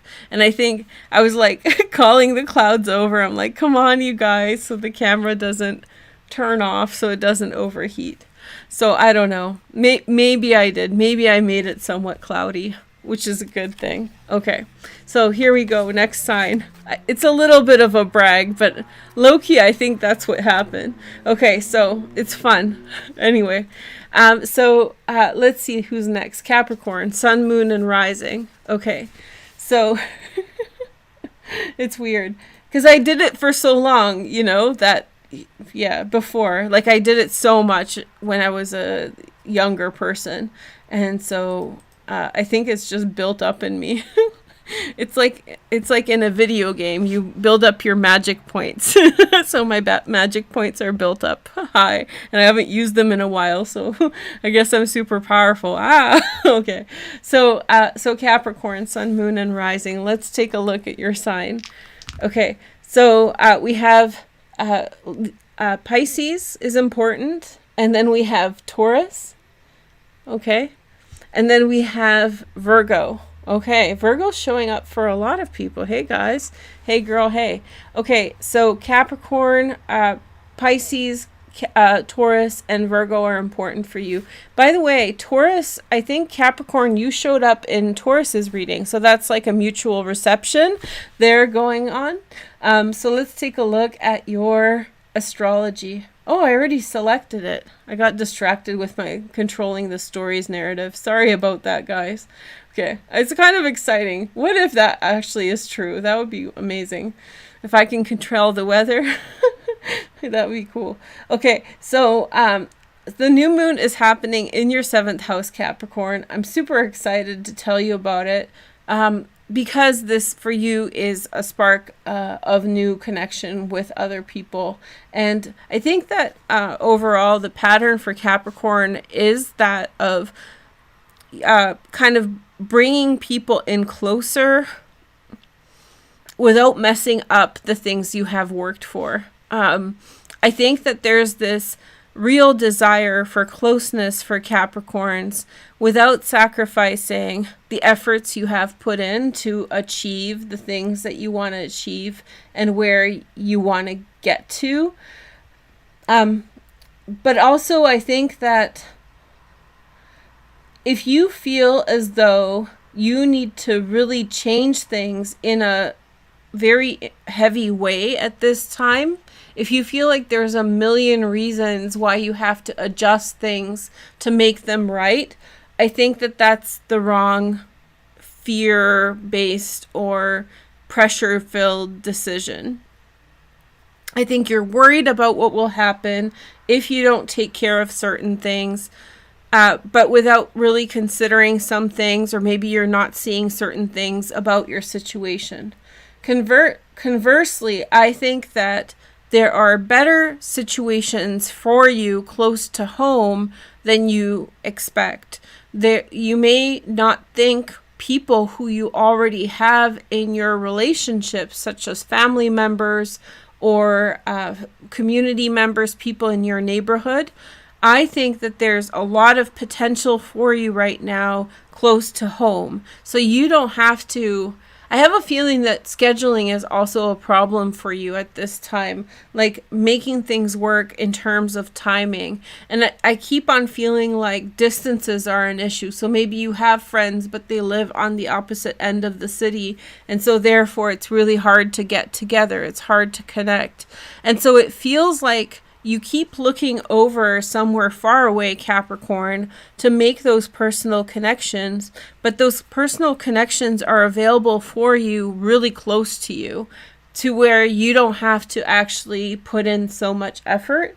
Something with this new moon is connected to all of that, that there is, you don't, oh, here's another layer to it. It feels like early in your childhood, early in your development, you probably broke away from people who were near you, okay?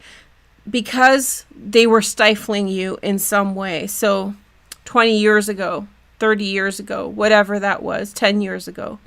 And you broke away from these people who were close to you. And so you went somewhere far away, and that was your solution. And now you have the opposite problem where you're far away and you have connections. It's likely that you have connections, but it's really hard to bring people together. And so the answer is actually going in the opposite direction, where the answer is actually very near you. And it's kind of a head game that you're playing with yourself, because you're so used to looking far away to get that fulfillment, because in the past that fulfillment was really lacking near you. Conversely, now you have to get used to looking close. So you're always looking far away to make your plans, to figure things out. And here, this is saying that the answer is very, very close to you. It's literally maybe your neighbor, you know, or the answer is not people who are far away. There's a woman who writes for Wikipedia. She's an editor for Wikipedia. She's wonderful, and she has a social media platform. You know, Wikipedia editors do it for free. It's such a niche thing. It's super cool. But she's doing these soup kitchens in the city that she lives in, and everybody brings something to put into the soup kitchen. She has a slow cooker that she cooks them in, and everybody eats a little soup together inside of the city. That's the kind of feeling. It's so cute, right? And so it's become like a huge trend, and a lot of people are going. I think she's lovely on like her community kind of grassroots connections. I think that's such a wonderful thing she's doing. You don't have to make soup, Capricorn, but it's a similar vibe where rather than looking far away, especially if you're in a big city, you know how hard it is to, you know, go somewhere far away. And when your friends move to like an adjacent city, you know how hard it is to connect.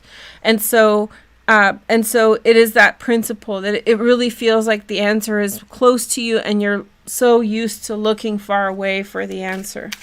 So look close and look up the lady with the soup kitchen and the Wikipedia editor. Such a cool person, hey? Both of those things she does, I just thought, oh, she's a neat one. Okay, so let's see the cards. We have the Two of Pentacles. And then we have the High Priestess. And then we have the Hierophant, Taurus energy. So you had Taurus come out here. And then we have the Two of Wands.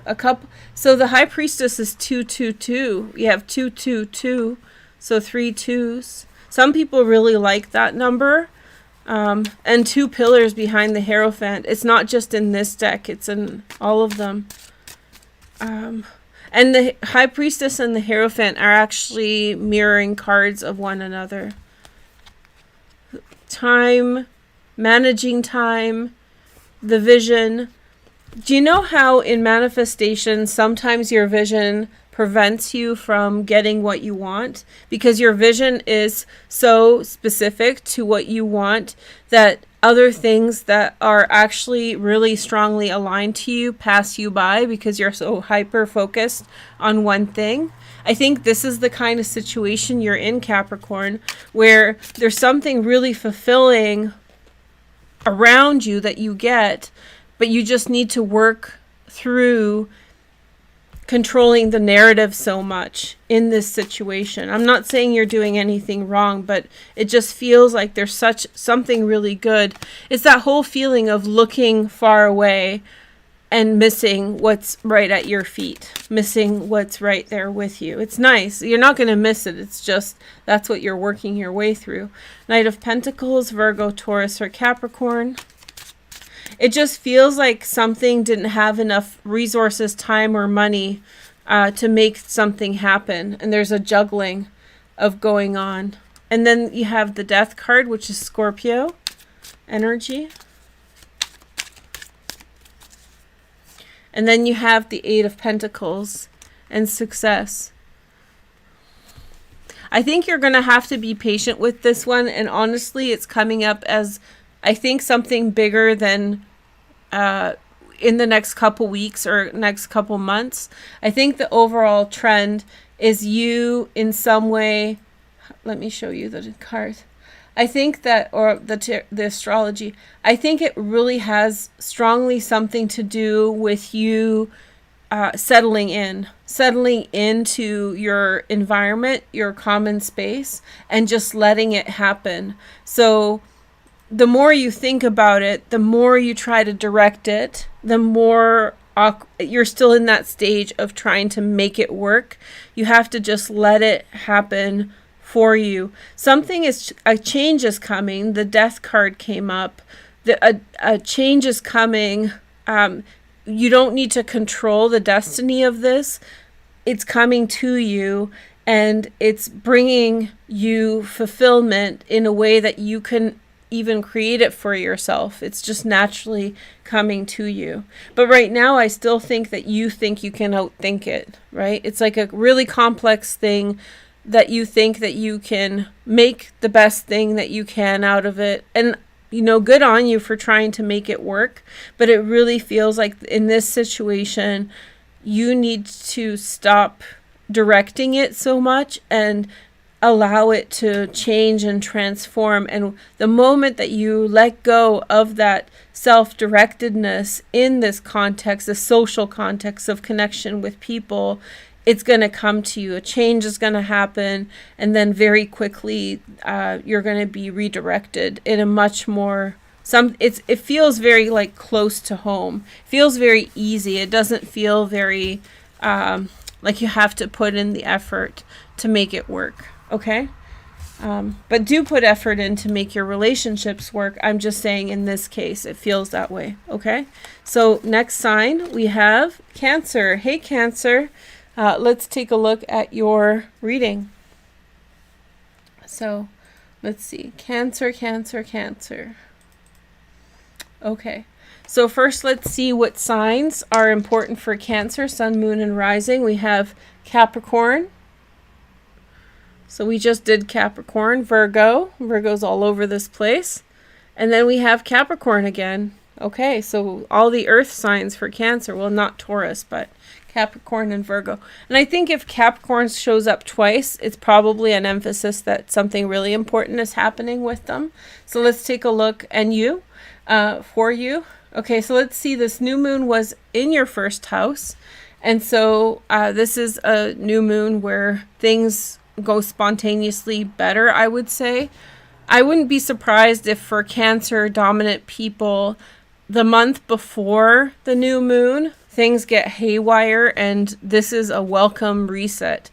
So I wouldn't be surprised if leading up until this time, things have become somewhat hectic, and this new moon is now calming it down. Yesterday I talked about how there's been a lot of situations involving the open oceans, right?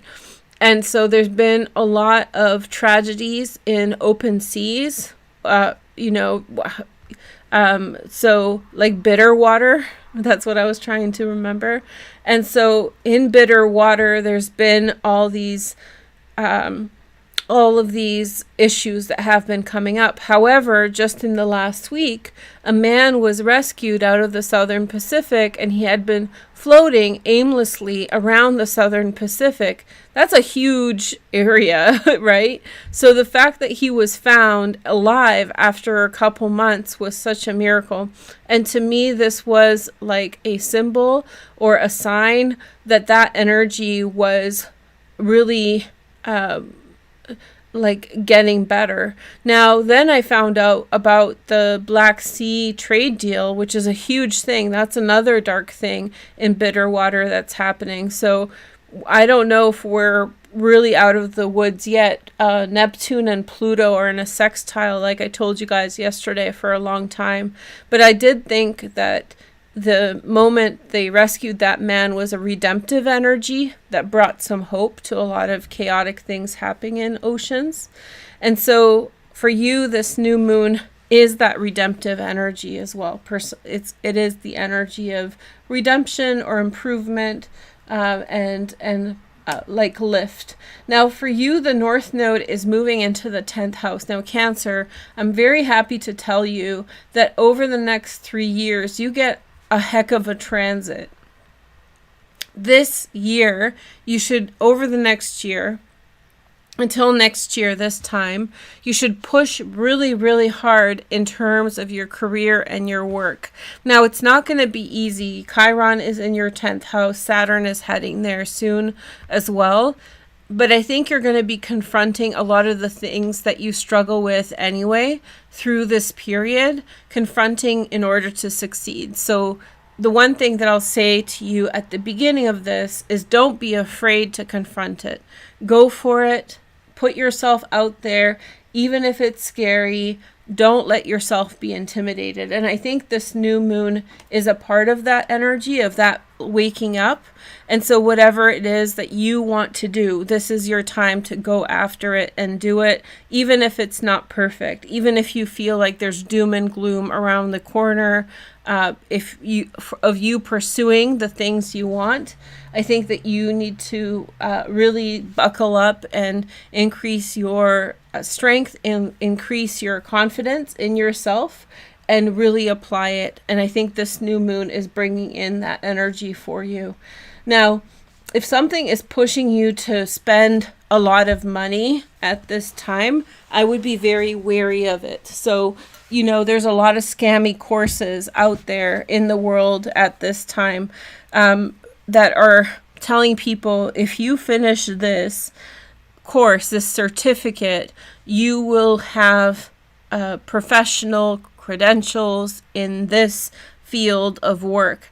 And especially like international students, they go to these, not all international schools, but many international schools, and they just spend so much money and then turn around to realize that, you know, all the effort they've put in, they've been misrepresented, the skills that they've been sold.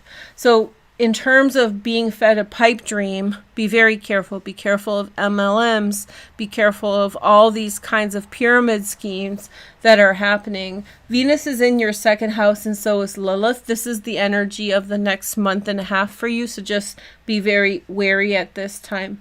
So in your exuberance, because I think you're feeling it, you're feeling the excitement for the future, you may be encouraged, pressured, or bullied even into spending your money on something to get more for yourself. Your intentions are pure, but other people's may not be. And so what this really feels like is a strong arm energy. Oh, hold on. This is gonna, I thought my camera froze, but it didn't. It feels like a strong arm energy, so I want you to be very careful with that. But remember, the promise is that things are really picking up speed for you. And since it's the beginning of this energy, you don't have to rush into it, okay? You can take your time. Okay, so let's see the next energy. We have the moon. And then we have the 7 of Wands. So you still need time in order to see things for what they are, or see where you want to grow. And then we have personal strength. So I was telling you about this. And then we have the Two of Pentacles. For some things, you're going to need money, though. You will need money in the long term. And it feels like a juggling act financially. So you need to prepare for that where you want to go, especially in terms of your ambition or your goals, there's a degree of preparedness financially you should pursue in order to make that simpler. Okay? There's also chaos in the information you're exposed to. The information isn't consistent, and so you need to find your truth. I think that learning and educating yourself will be definitely a part of your success here. The Two of Swords, a decision needs to be made. It feels like a decision that is clouded or shielded. And the Queen of Swords. I like these swords cards actually at the end. So as it stands now, alongside this new moon, I don't think you see where things are going quite yet. But I think that with a little bit of knowledge, with a little bit of experience, I think you're going to figure out the things you're dealing with very well. So don't feel pressure to make a decision right now. Allow yourself to step into the energy, get confident with the energy. It's definitely coming. And when you learn the subject matter of where you want to go a bit better, even book learning is fine, then you're going to have this very strong discernment about what you're dealing with. That's what the message is. And I think that it'll also save you a lot of money in the long term to learn it now. So let's say that you're very interested in, I don't know, what was I saying? I don't know. Let's say that you're very interested in elephants, right? And you really, really love elephants. And so in order to work with elephants, you're going to have to, I don't know, do some kind of volunteer work or do something that's going to involve you paying money in. And so if you learn about elephants on your own in some way, then later on down the road, when you have opportunities coming to you to work with elephants, I know it's a funny example, then you will be best prepared. It's that kind of situation. So I think you should go for it. I think your timing is perfect right now to start. And I think that over Venus retrograde, you may kind of reconcile some past issues about doubt, self-doubt especially. But moving forward, the reason you're feeling doubtful about your future right now is a lack of information. And that's a really wonderful thing because that's an easy thing to solve. The information will come to you easily, and just wait. The information is coming your way. Okay, so Cancer, thank you guys so much for watching. I'll see you guys soon. Let's see the next sign. We only have 3 to go. And this is for everyone to watch. This will stay up. Okay, so we have Aries. Hey, Aries, let's take a look at your 3 zodiac signs that stand out for you for the next upcoming little while. We have Libra. We have Aquarius. It seems like the same signs are showing up again and again. So there's definitely energies that are heightened at this time. And the people who have those energies, they're just everywhere. And then we have Gemini. Okay, so first let's take a look at the astrology. And then we can take a look at your tarot cards, okay? So first, Aries. The big thing, of course, is that the North Node has moved into your first house. So the spotlight is on you. I think there's going to be a lot of healing for you in the next year and a half. A lot of self-confidence boosting. A lot of things that that elevate you, that elevate your personality. Dunning-Kruger has been coming up a lot. And that's a curve in which that basically stipulates that people who know less think that they know more, and people who know more usually think that they know less. And so you're in that think they know less category, or think that they are less in some specific way. And I think that this North Node in Aries is definitely going to boost your self-assurance. The new moon that's happened is in your 4th house of home. I have a feeling that this is a big turning in event for you, in which home or family life or things near you are reassuring, whereas things outside the home are not necessarily so reassuring. So you're feeling better close to home than you do far away. And I think that something really good is happening close to your home or close to your house, something with your family. And I think that the direction of the attention is definitely in that direction. I have a feeling that there's something about your life that you don't have a strong grip on. You have something in your life that messes it up, that you don't have control over or power over. And so there's this thing that you don't fully understand that has influence over you that is going to be clarified a certain way. So you don't have all the information about what you are dealing with. And over the next little while, you are going to be experiencing clarification of what that thing is. It's like an opinion or the way things are done. It's like, if you don't do it that way, then you're not going to find success in the way that you're looking for, but you don't know to do it that way. So this whole moment is a time of clarification and learning, of you finally realizing what is that thing, what is that extra thing you need to get to where you want to be. And so that has a lot to do with like personal clarification, figure out where you stand, figure out where you want to go.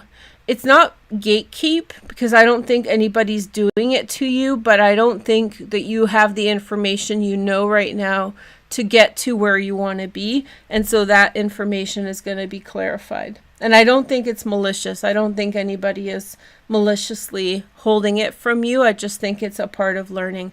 This is a huge thing, like in education. This is what this is reminding me of in education. You know, people who have access to resources, part of the success that they have is knowing what to ask, what questions to ask, and who to connect with and in what way. And so people who have fewer resources or who have fewer connections don't even know the right questions to ask to put themselves in a position into competition with people who have more resources or privilege. So it's these informal things. So I'm not saying anybody's out to get you. I just feel like there are questions or connections that you don't even know about that other people are profiting from to get them to where they need to be.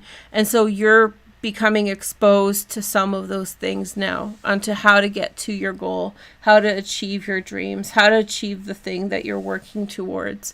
I think that at this time, Aries, you're actually feeling a big resistance to the outside world. You're very focused on close to home energies. You want to be close to home. It's warm close to home. People are nicer near you, and people far away don't seem very nice at all. And so right now your attention is on near and dear, close to your heart.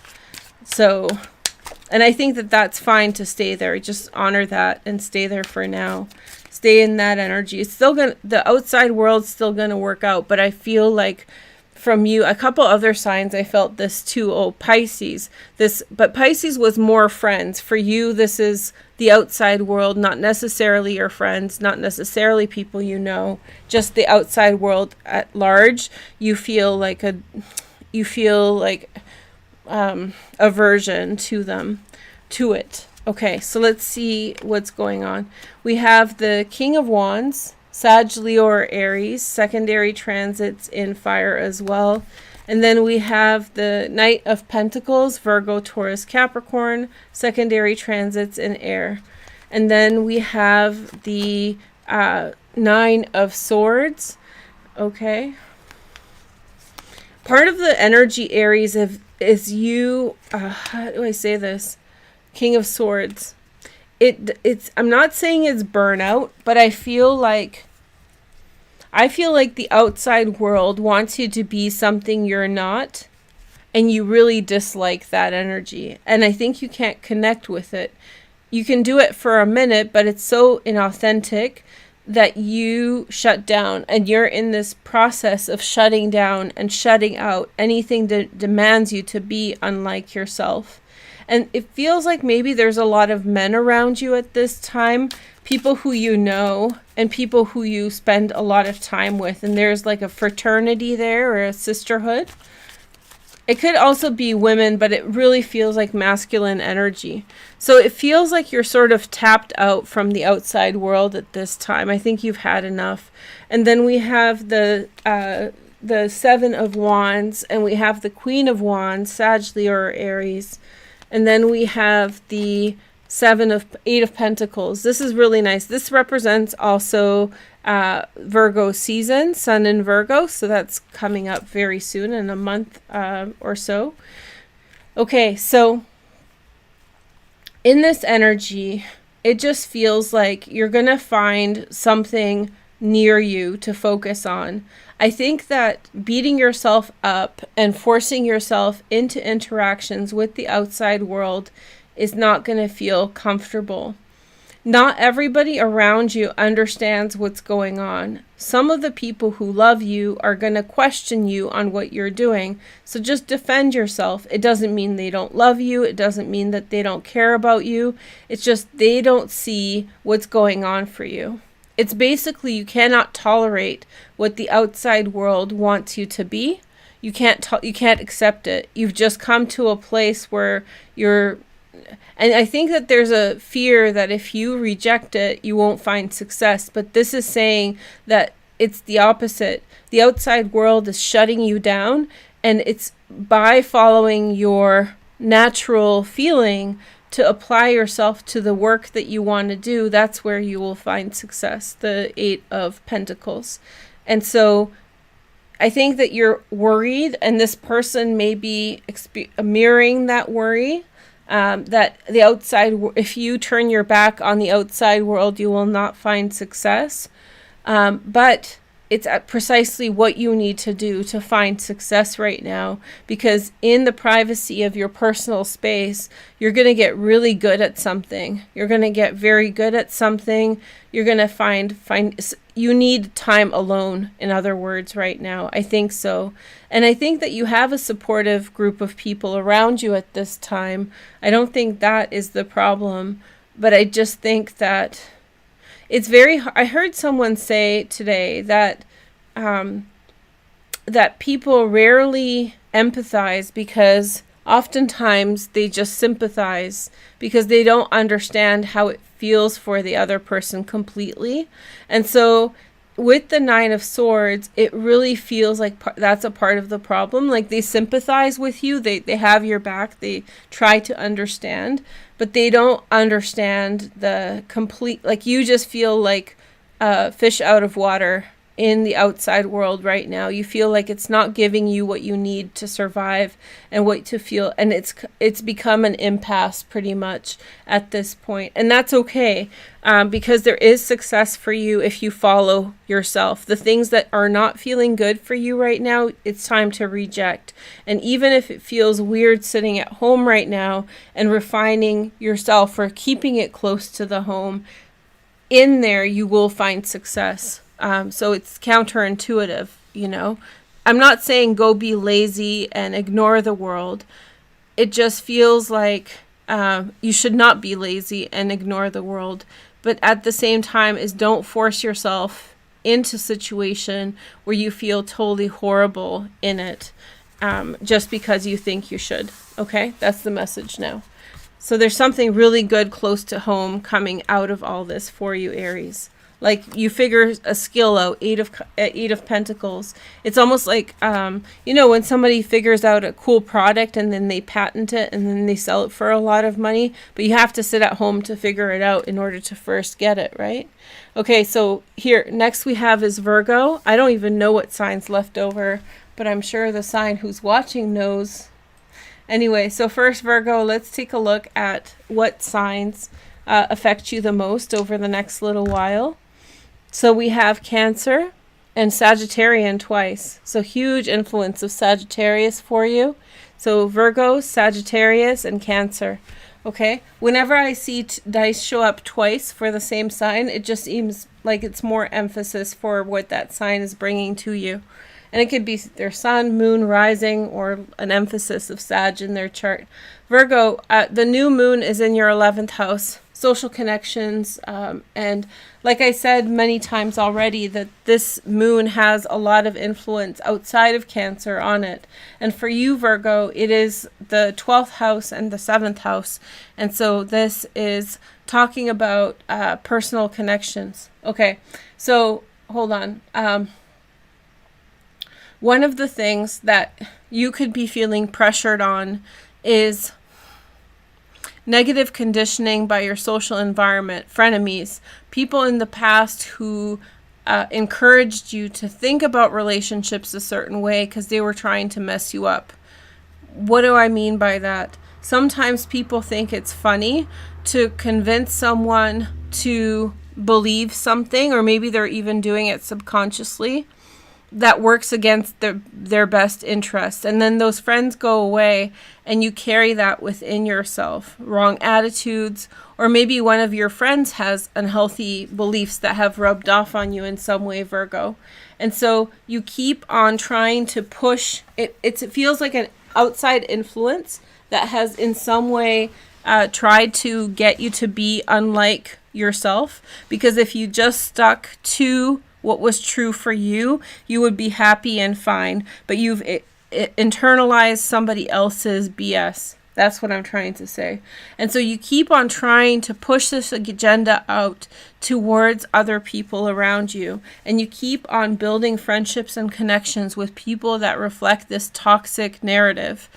And so this is what you are phasing out. Although at this time you may be very drawn to another energy this way. So you have been conditioned by your environment to in some way be very susceptible to put emphasis on the wrong things. Let's just put it that way. And I think that at this time, that's something that you will feel once again emphasized. So once again, you're going to want the thing that you shouldn't want. That's not really yours in the first place. However, you have a lot of life learning, in particular life learning with regard to siblings, cousins, and your close environment early on in your life. And I think that there's a question about your partnership circumstances, your dynamics in one-on-one relationships with others that is going to get worked out. And so beliefs that are illusionary in your life or in your mind are going to be clarified by current events that reference those original situations that conditioned you to have incorrect assumptions about people and situations. It's something to do with like how you're meant to be in a friendship or what kind of friends to choose. You keep on choosing things from a place of hurt or a place of that negative conditioning, toxicity. And so so it backfires all the time and you experience pain or suffering.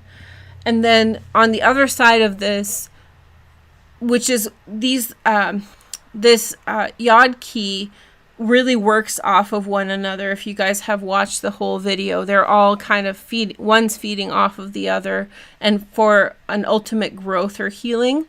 And so on the other side, you have an aha moment in terms of your partnerships in which you realize some more genuine and clear interaction. You're really going to feel it in the heart about how you interact with partners, lovers, your lover, potential lovers, people that you have a one-on-one trust with. And it can be romantic as well.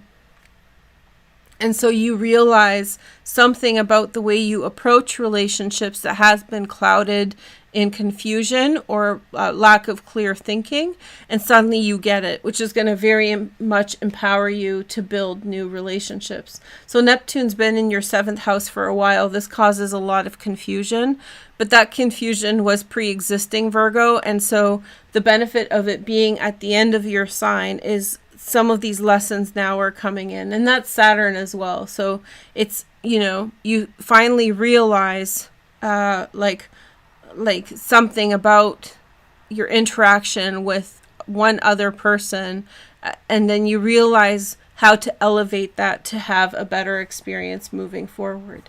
Okay, the North Node is moving into your 8th house, and Saturn's in your 7th house, though, Virgo. So I think that for many of you, this is a time in which there's going to be a lot of changing of the roles of people in your life. So the people in your life are going to change roles, and a lot of it's going to be like a less of an experience, which means like they will be downgraded to acquaintances at this point. Maybe not completely out of your life, but I think that right now you're very discerning, and I think you're really seeing about where value is. This is the Neptune part. I think you're going to really find what to value. And then you're going to grow an appreciation for other people, because you'll learn to appreciate something new within these relationships. It's very like powerful moment for you. So we have Capricorn here, the devil. But this is like this what I was telling you, the dark conditioning that you have from past experiences. And then the World, emancipation. And then we have the Seven of Cups, a lot of illusion. Seven of Cups is Venus in Scorpio, but is very similar to Neptune energy. And then we have the Nine of Swords. Something has a real grip on you, and it's showing up in multiple relationships, friendships, and so forth. And each time you are exposed to such a bad person, it reinforces those bad expectations, right? And then we have the Page of Pentacles, and I'm not saying this is coming up for you. I think that what you're becoming free of this now. And then we have the King of Cups, Pisces, Cancer, Scorpio. But then you find this like, yeah. And then you have this Temperance card. So again, I think I said this before to another sign, and I'm going to say it to you.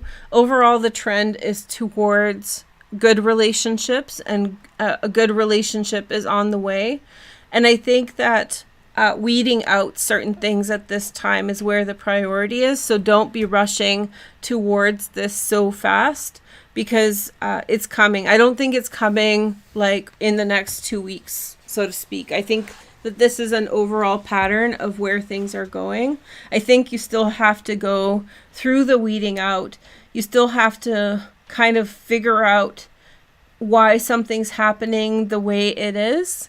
And so break that pattern, which you will. And it's also not going to take forever. You're in this cycle now. But I think that you're still deeply involved in the fantasy that you're participating in. And everything that is causing you distress is a part of that fantasy. So get your feet on the ground, get going in a good direction. And I think that the outcome is going to be good. But I think temperance, right? It's going to go slow. It's going to be a good pace. So don't rush at it too fast. Okay?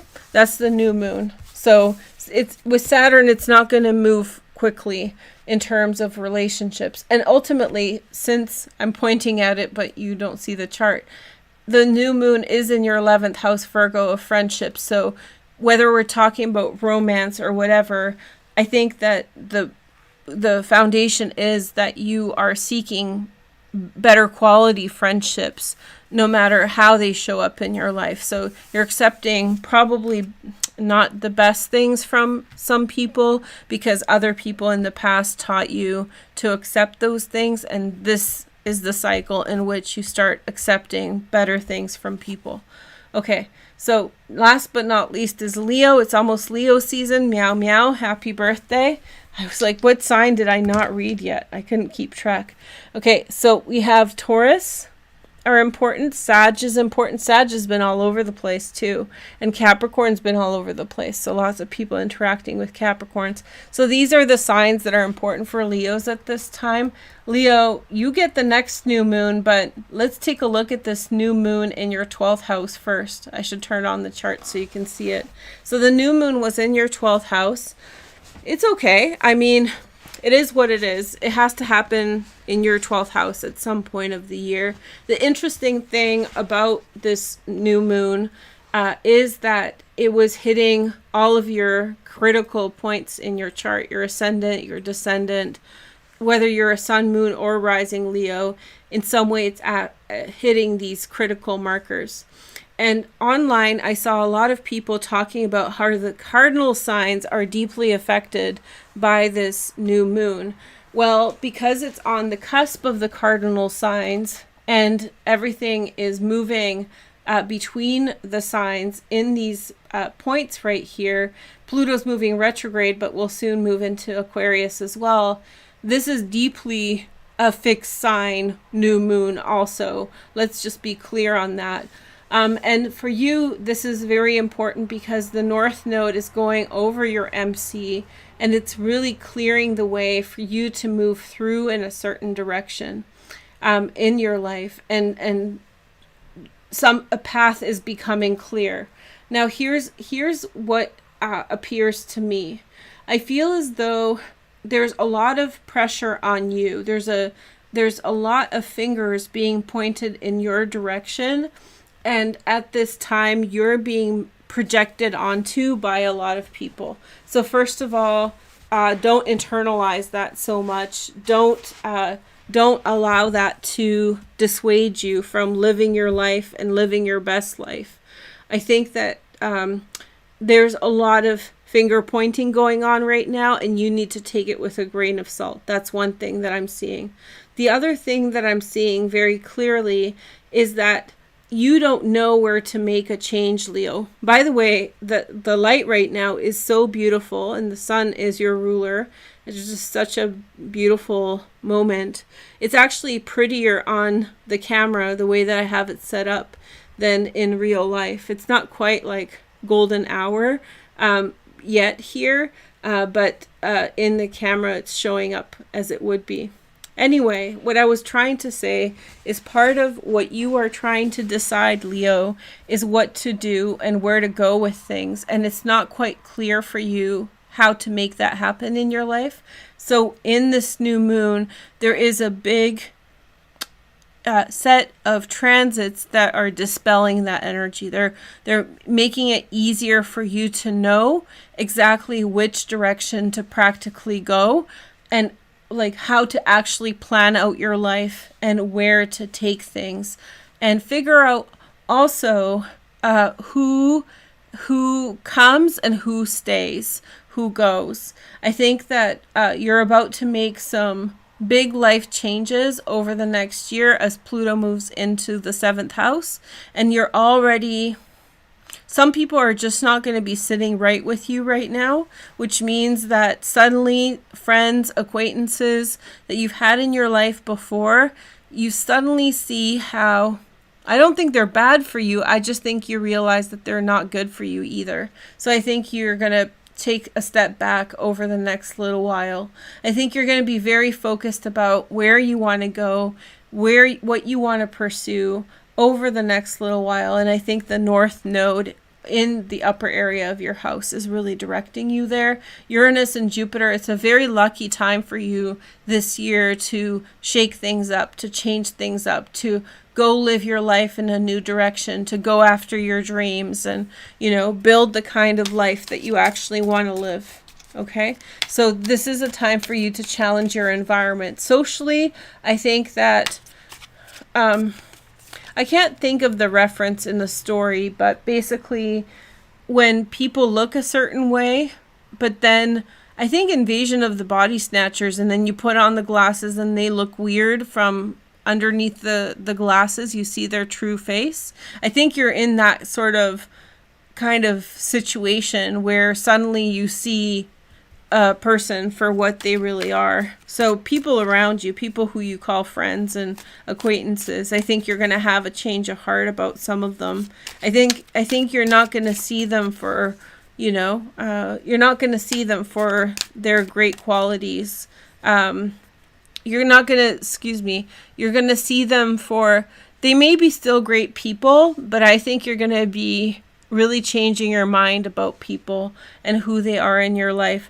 I think your primary goal or objective is to suddenly your goals become such a priority, and through this time you are going to very much start to figure out how to go after them. Like what are the things that you need to do? Look at the cards falling. 6 of Pentacles. And then 10 of Swords is you drawing an end to certain relationships. Okay. Suddenly it's just not hitting the spot. You have the Page of Wands. And then you have the 8 of Swords. And then you have the Queen of Swords, Gemini, Aquarius, or Libra. And then you have the King of Pentacles, Virgo, Taurus, or Capricorn.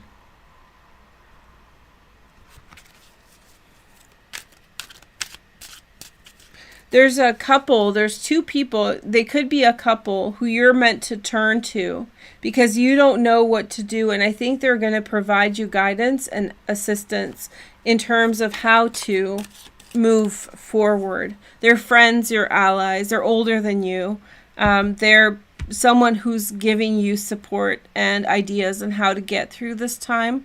It really feels like you're in a hold position though as well as you figure out these things. So yes, you feel like the world is opening up for you, but yet you still have to deal with something here. You have to figure out, it has to kind of reach you in terms of what's going on. Okay. And then we have the Chariot, overcoming something of the past. There's a situation that's holding you back, Leo, but you're going to get through it. And this is the Cancer card, the Chariot. I think a card. Oh, then we have the Devil, Capricorn. Okay, and then we have the Knight of Cups. You're going to have some kind of offer that's going to come to you that's going to be an opportunity that you should pursue. I really feel as though money may be one motivating factor, such as, I need money, so I'm going to go do this. It really feels like the bad turn in this situation. I'm not downplaying go getting money and making money and trying to be successful, but it really feels like the decisions you need to make in this situation have to do with life quality and the quality of your experience as opposed to how much money you're going to make. I think someone is going to offer you some kind of opportunity that is emotional in nature. So not on you emotionally. They're going to offer that to you because they like you, because they want to help you in some way. And you're going to have temptations before that to make money, to pursue something financially, but it's not really for you. And it's a challenge because you've already surpassed, or you're surpassing at this time, obstacles in your life that have prevented your growth in the past. So you've figured out exactly for yourself what's been stopping you. And this challenge is coming in to make sure that you actually have got it clear in your head. Meanwhile, a better opportunity is coming your way, and it really feels like somebody's saying, oh, I want to help them. So they want to help you in some way. They want to interject. They want to provide support to your success. Okay? So I totally read this without watching anybody in the comments. Hope you guys had fun. I had fun reading for you guys today. Happy new moon. And yeah, it was, hi Nancy, nice to see you. Hi everyone. But this is going to be posted for everyone. I promised you guys I was coming back, and here I am. And so new moon was important. The astrology is all in the description. We had a lot to say. We had a lot of videos about it. And so now we're going to carry on. Okay? So thank you guys so much for coming in and watching. I know it's late for some of you guys now, so I'm going to go. But I'll see you guys soon. And so take care and nice to see you again. Bye.